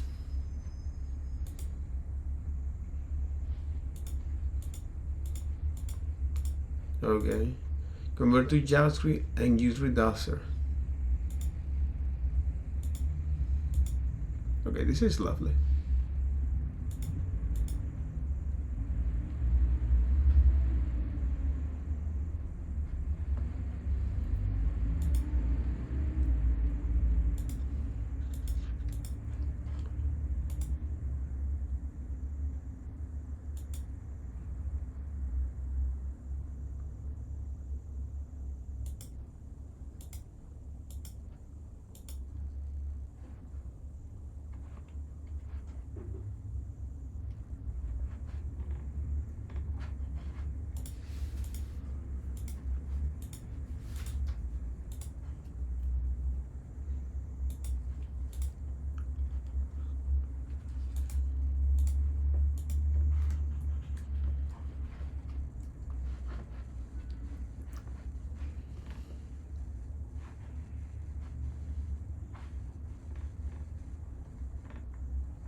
ahead and I'll clear this out and I'll record. It was like moving a user, and maybe it was adding, I forget. We got a bunch in here though. I'm like, that's a super interesting that we thought we were getting to like application. It started that subtree. The problematic component was slotted in between parts of the game, but it lived up in application, right? And so cool, it was the same component. React's like, I know you. You're not even on my path. Nothing, right? Nothing has changed. It never triggered that change in application. It started that subtree, never even went up and looked.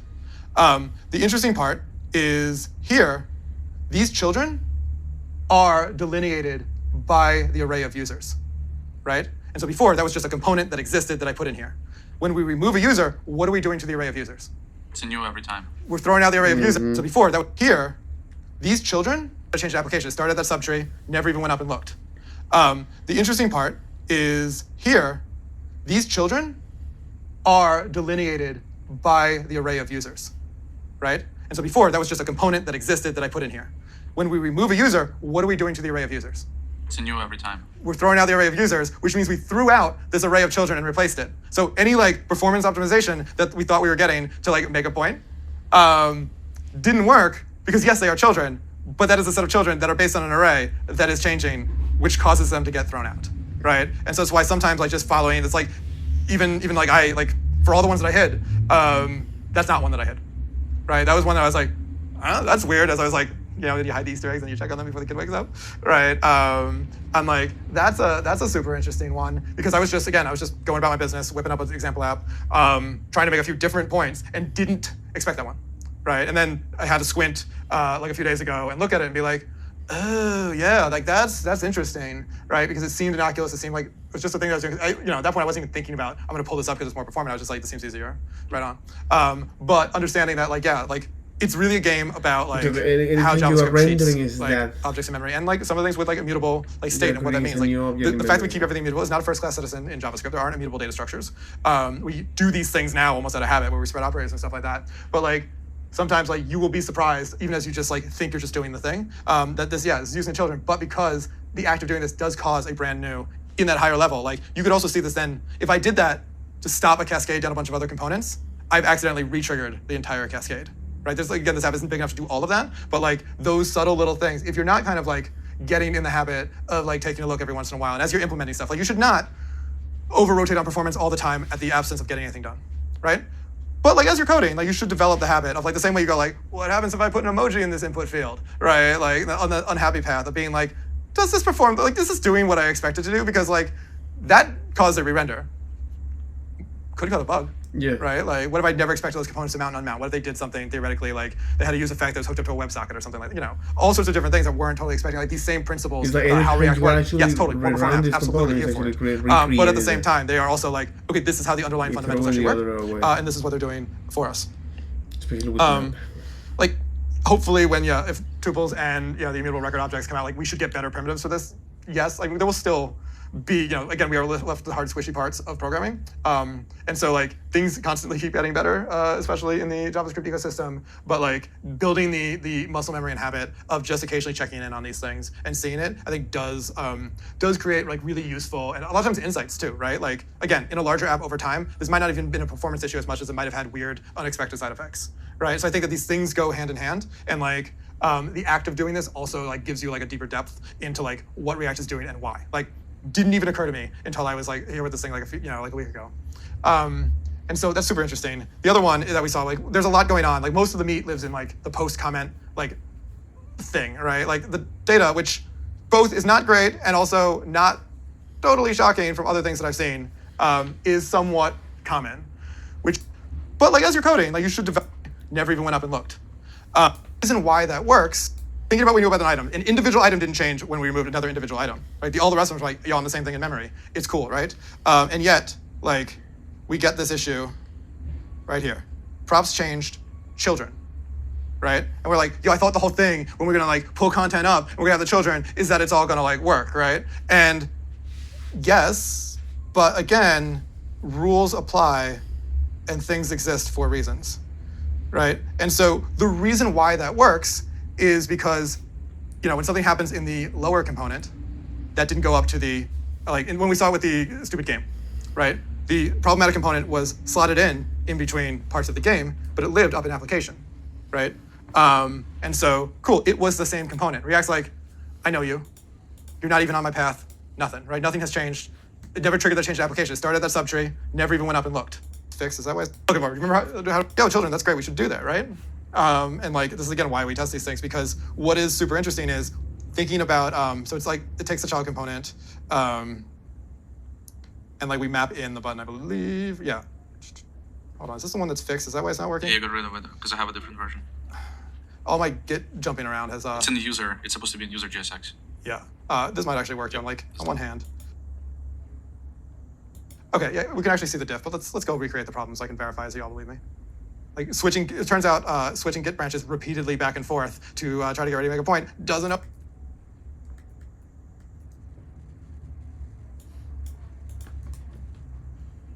Okay.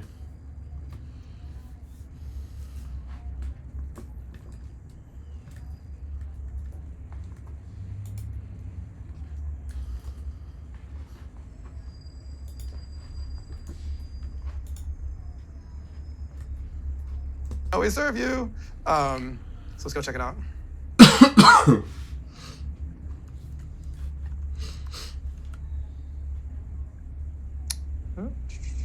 It's when you remove, I believe. Okay, because it's actually testing that.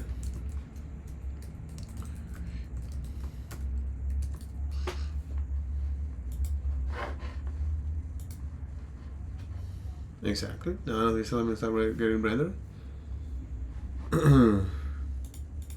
which is what is expected. All right. And then somehow you actually is now triggering is the user as it is.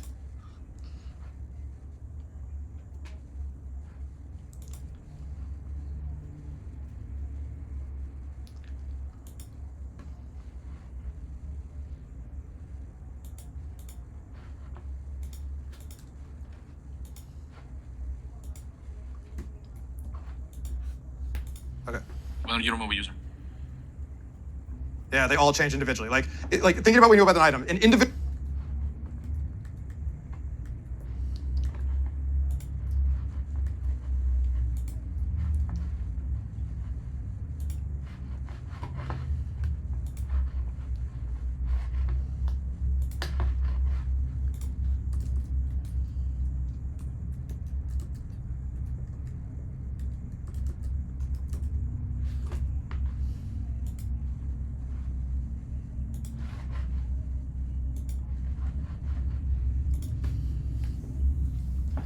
This is when you add it. That's when you remove it.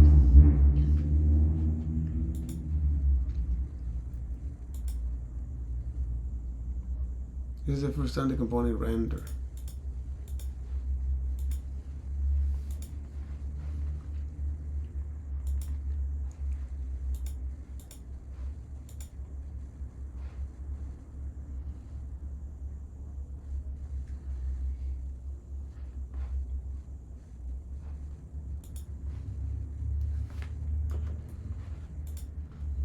Individual item didn't change when we removed another individual item. Like all the rest of them were like, yo, I'm the same thing in memory. It's cool, right? And yet, like, we get this issue right here.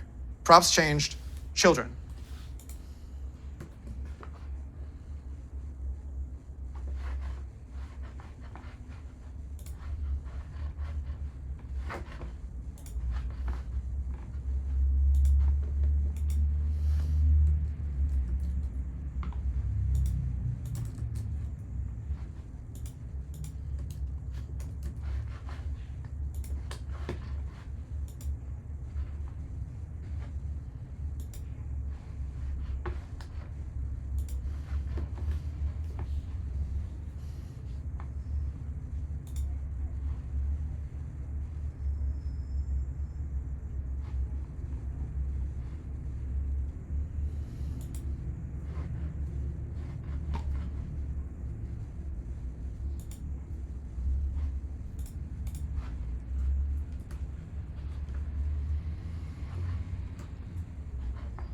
Right? And we're like, yo, I thought the whole thing when we're gonna like pull content up and we're gonna have the children is that it's all gonna like work, right? And yes, but again, rules apply and things exist for reasons, right? And so the reason why that works is because, when something happens in the lower component, that didn't go up to the, when we saw it with the stupid game, right? The problematic component was slotted in between parts of the game, but it lived up in application, right?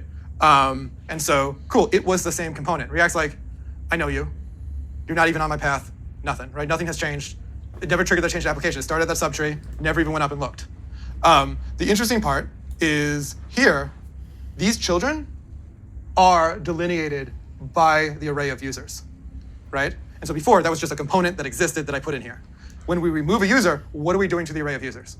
It's a new every time. We're throwing out the array of users, which means we threw out this array of children and replaced it. So any performance optimization that we thought we were getting to make a point didn't work because yes, they are children, but that is a set of children that are based on an array that is changing, which causes them to get thrown out, right? And so it's why sometimes just following, it's even for all the ones that I hid, that's not one that I hid, right? That was one that I was like, oh, that's weird. As I was you hide the Easter eggs and you check on them before the kid wakes up, right? I'm like, that's a super interesting one because I was just going about my business, whipping up an example app, trying to make a few different points and didn't expect that one, right? And then I had to squint a few days ago and look at it and be like, oh yeah, that's interesting, right? Because it seemed innocuous. It seemed like it was just a thing that I was doing. At that point, I wasn't even thinking about I'm going to pull this up because it's more performant. I was just like, this seems easier, right on. But understanding that it's really a game about how JavaScript treats objects in memory and some of the things with immutable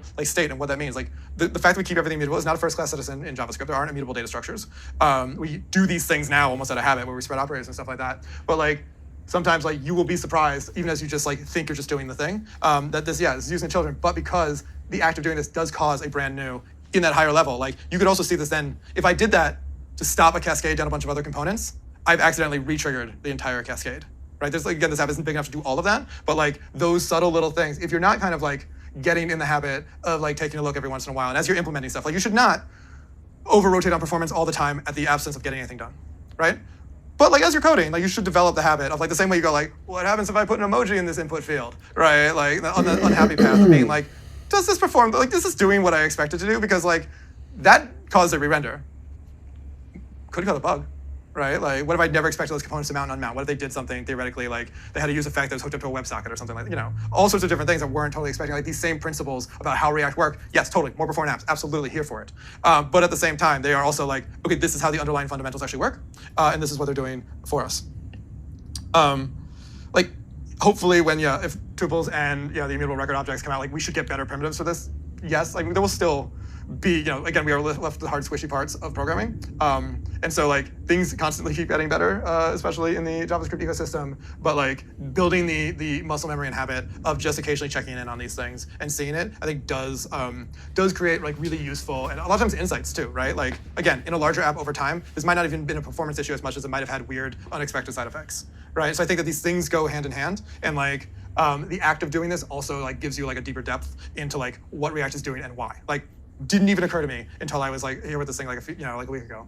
And so that's super interesting. The other one that we saw, there's a lot going on. Most of the meat lives in the post comment thing, right? The data, which both is not great and also not totally shocking from other things that I've seen, is somewhat common, which is a collection is an array. Right on. It has the user kind of baked in, which is weird because I have a different list of users. Right? So what happens if I do need to change the user's name? Now I have two places to do it, right? It's tricky because sometimes that is a good choice and sometimes it's not, but it's been thinking of these things. But the interesting part is the act of removing a comment also re-rendered an entire post, right? And there's no number of memos in the world that are going to moving a comment also re-rendered an entire post. An entire post, right? And there's no number of memos in the world that are going to save it that way, right? And this is one of those things which is we have a tendency because our UIs are these tree-like structures that our data structure should be a tree-like structure, right? But if you've ever especially in a Redux-like thing or reducer-like thing, where you're okay, I need to change something 3 things deep in a data structure, it's spread operator, spread operator, spread operator, right, to get to that bottom thing, and you have to rebuild everything all the way up. You're yeah, let's just work with immutable data structures. But if you're memoing on something having the same reference in memory, then what are you doing to that memo? Right? You are actively recreating. So if you wanted to change the username on this comment. Cool. You immutably spread out and replace that entire object. And you can see these actually have the comments built in too, right? This goes, it gets a little insane on purpose. Then you'd have to, the comments array, that's separate in there. You get the user. You'd have to then rebuild the comments. You'd have to rebuild the post. So you end up in your data structure, React aside, the simple act of changing your immutable data structure is triggering all these re-renders regardless of what you do, right? And so, I think the two things that I definitely just want to and one I've said repeatedly, but why not, is that the component hierarchy can sometimes matter more than the tools that are meant for helping with performance, but also the structure of your state, right? Actually, in the beginning of a project, right, sitting down and thinking about exactly regardless of what you get from the that API, mentioned here. thinking about what is the structure of the state that I need for this application, and what do I need to do early on? Because sometimes once it's all wired in there, the weight of the refactor becomes untenable, right? And so, and sometimes we all don't get to make these decisions early on, but it's usually a new feature somewhere where we can decide to do this, of thinking about how are we going to orchestrate this. And yes, as a front-end engineer who's been doing this for a while, I have the deepest empathy for we all don't get the APIs that we want, right? We fight the battle with the APIs that we have, not with the APIs that we want. I have had to do dark things like stitch together 7 different APIs. I once said it, somebody asked me, what does a front-end architect do? My joke was, you know how you like to break stuff into tiny little microservices that don't know anything about each other? He's like, yeah. I'm like, my job is to hide that from our customers and make sure they never know that you did that, right? But there are things to think about. And so one of the patterns that I really like that is more of a kind of state management data structure pattern, but I think has immeasurable benefits on your React application is having a layer that even, if you have a backend for a front end, great. Good luck now being on call for a service. The other thing that you can also do is just have a layer when you take in the API request to take, okay, this was the request, but let me then transform this thing immediately before it gets to my view layer of how do I want this actually to be structured? And one of the opinions that I will offer that is, I think, pretty standard is this idea of normalizing your state. Yeah. Right, which means regardless of what the API that you get is, right, thinking about what the structure should be. And we won't go all the way through this because it's more of an exercise of data manipulation, and you can write some unit tests, you can make it work. I do want to introduce the concept though, and talk about it, and also answer any questions about it because I think it is important. This is what we had, right? I showed it to you in the browser a second ago. Deeply nested data structures that cause us to break our own performance optimizations just to manage our own data. And one of the questions Alex brought up in the very beginning was hey, if I don't get keys, should I put unique keys on things on the way in? And we're yeah, you should do that. And I would say, yes, right? You should do that, and there is more to this at this point, right? A more normalized data structure, this is part of it. I have a file. I don't know why I'm showing this on the slide, but I literally have the files open on my computer. But one of the things I really like about this is, let's actually pull it up. Look, I turned off the slide. That's my editor now. I have a normalized version that we could play around with as an exercise, which is for everything. So for users, I have an array of all the IDs, right? And this is just, if you took the array of users and mapped it to just pulling out the ID, you'd end up with this. And then taking all the individual users and having an object, right? So now if I want to show a list of users, instead of taking an array of users, right, I just have all their different IDs. And I have this JavaScript object that I can key in on any given key on that object and get that value. And what's really cool is, let's say that list that is just getting, in this case, they're fake IDs, they're 1 through 10, but imagine they're UIDs or something like that. Let's say we edit an item name. If the list is just saying, yo, I know about item 1, 2, 3, and 4, I'm just taking item ID, next time it renders, even if it's a brand new item, or the name has changed and all those things, a brand new item in memory, it's yo, I just know that I'm supposed to be playing item 9. The same way keys work in React. Right? And so it's then you have the actual item that will just go into that object and grab item 9 directly and doesn't care which other ones got removed. You're separating the order and sorting and which ones are on the list from the actual pulling of that data. There's actually a library that does this for Redux. Yeah, there's one called Normalizer. It's you can tell it's currently... Normalizer.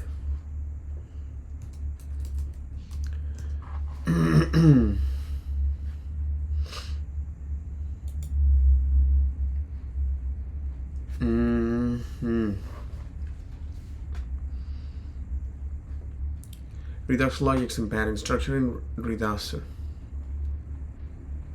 That is nature in relation to nature. For example, a blog editor could have many posts. Each post will have many comments, and both posts and comments will be written by a user. Data for this kind of application might look like this. And repeat many times. Notice that the structure of the data is a bit complex and some of the data is repeated. This is a concern for several reasons. When a place When a piece of data is duplicated in several states, it becomes harder to make sure that it's updated appropriately. Nested data means that the corresponding reducer logic has to be more nested and therefore more complex. In particular, trying to update a deeply nested field exactly. In particular, trying to update a deeply nested field can become very ugly very fast. Since immutable data requires all ancestors in the state to be copied and update as well, a new object reference will cause connected UI components to re-render. An update to a deeply nested data object could force totally exactly. An update to a deeply nested data object could force totally unrelated UI components to render. If the data they are displaying hasn't actually changed. Because of this, the recommended approach to managing relationship or nested data in a Redux store is to treat a portion of your store as if it were a database, and keep that data in a normalized form. That's what all of this particularly comes from. Database and state managements are very highly related.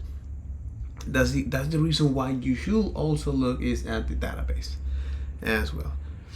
The basic concepts of normalizing data are: each type of data gets its own table in the state.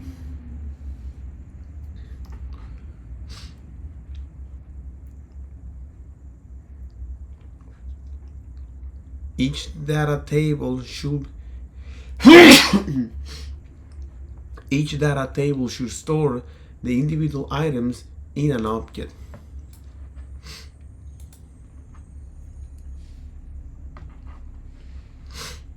In users, and they can normalizing data structure. Each data table should be stored the individual items in an object with the ID of the items as key and the items themselves as valid. Any reference to individual items should be done by storing the item's ID.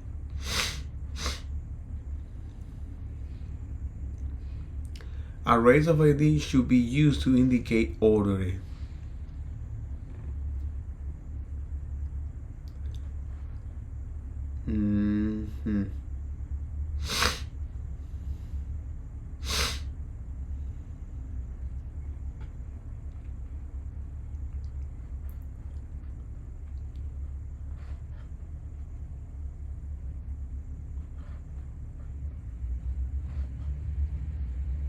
The reducer logic doesn't have to deal with deep levels of nesting, so it will probably be much simpler.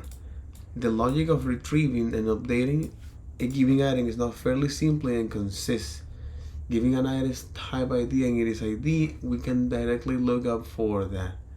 Organizing normalized data in a state.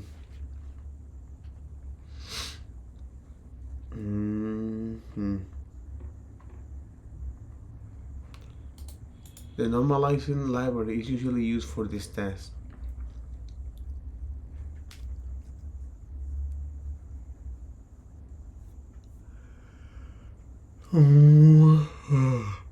That's interesting.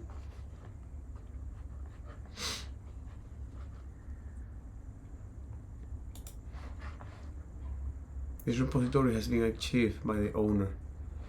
And it is now read only.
Okay, holy moly. Okay, this was quite interesting. It's like usable and it works. It's currently archived, like it's not taking anything. I was going to joke that because it's normalizer without an E in the end, like the internet 10 years ago.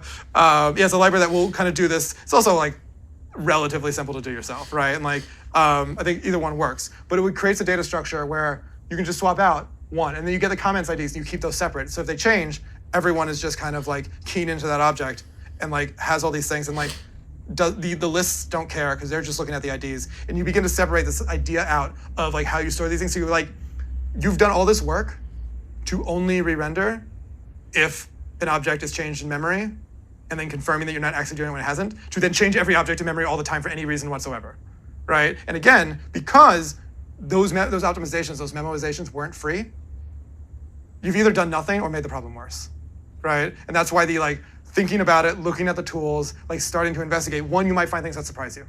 Like two, you might like understand that like there's a fundamental problem, which is all the technology is working as expected.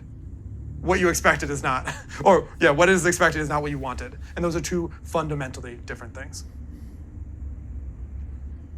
Holy moly. We get into the ones where, like this one is, I think, pretty safe and pretty easy. And it's suspense is a somewhat hard thing to talk about in React because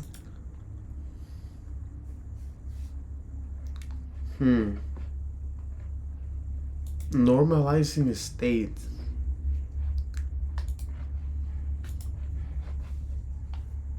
Okay. But that'll be all for this video. Take care. Bye-bye.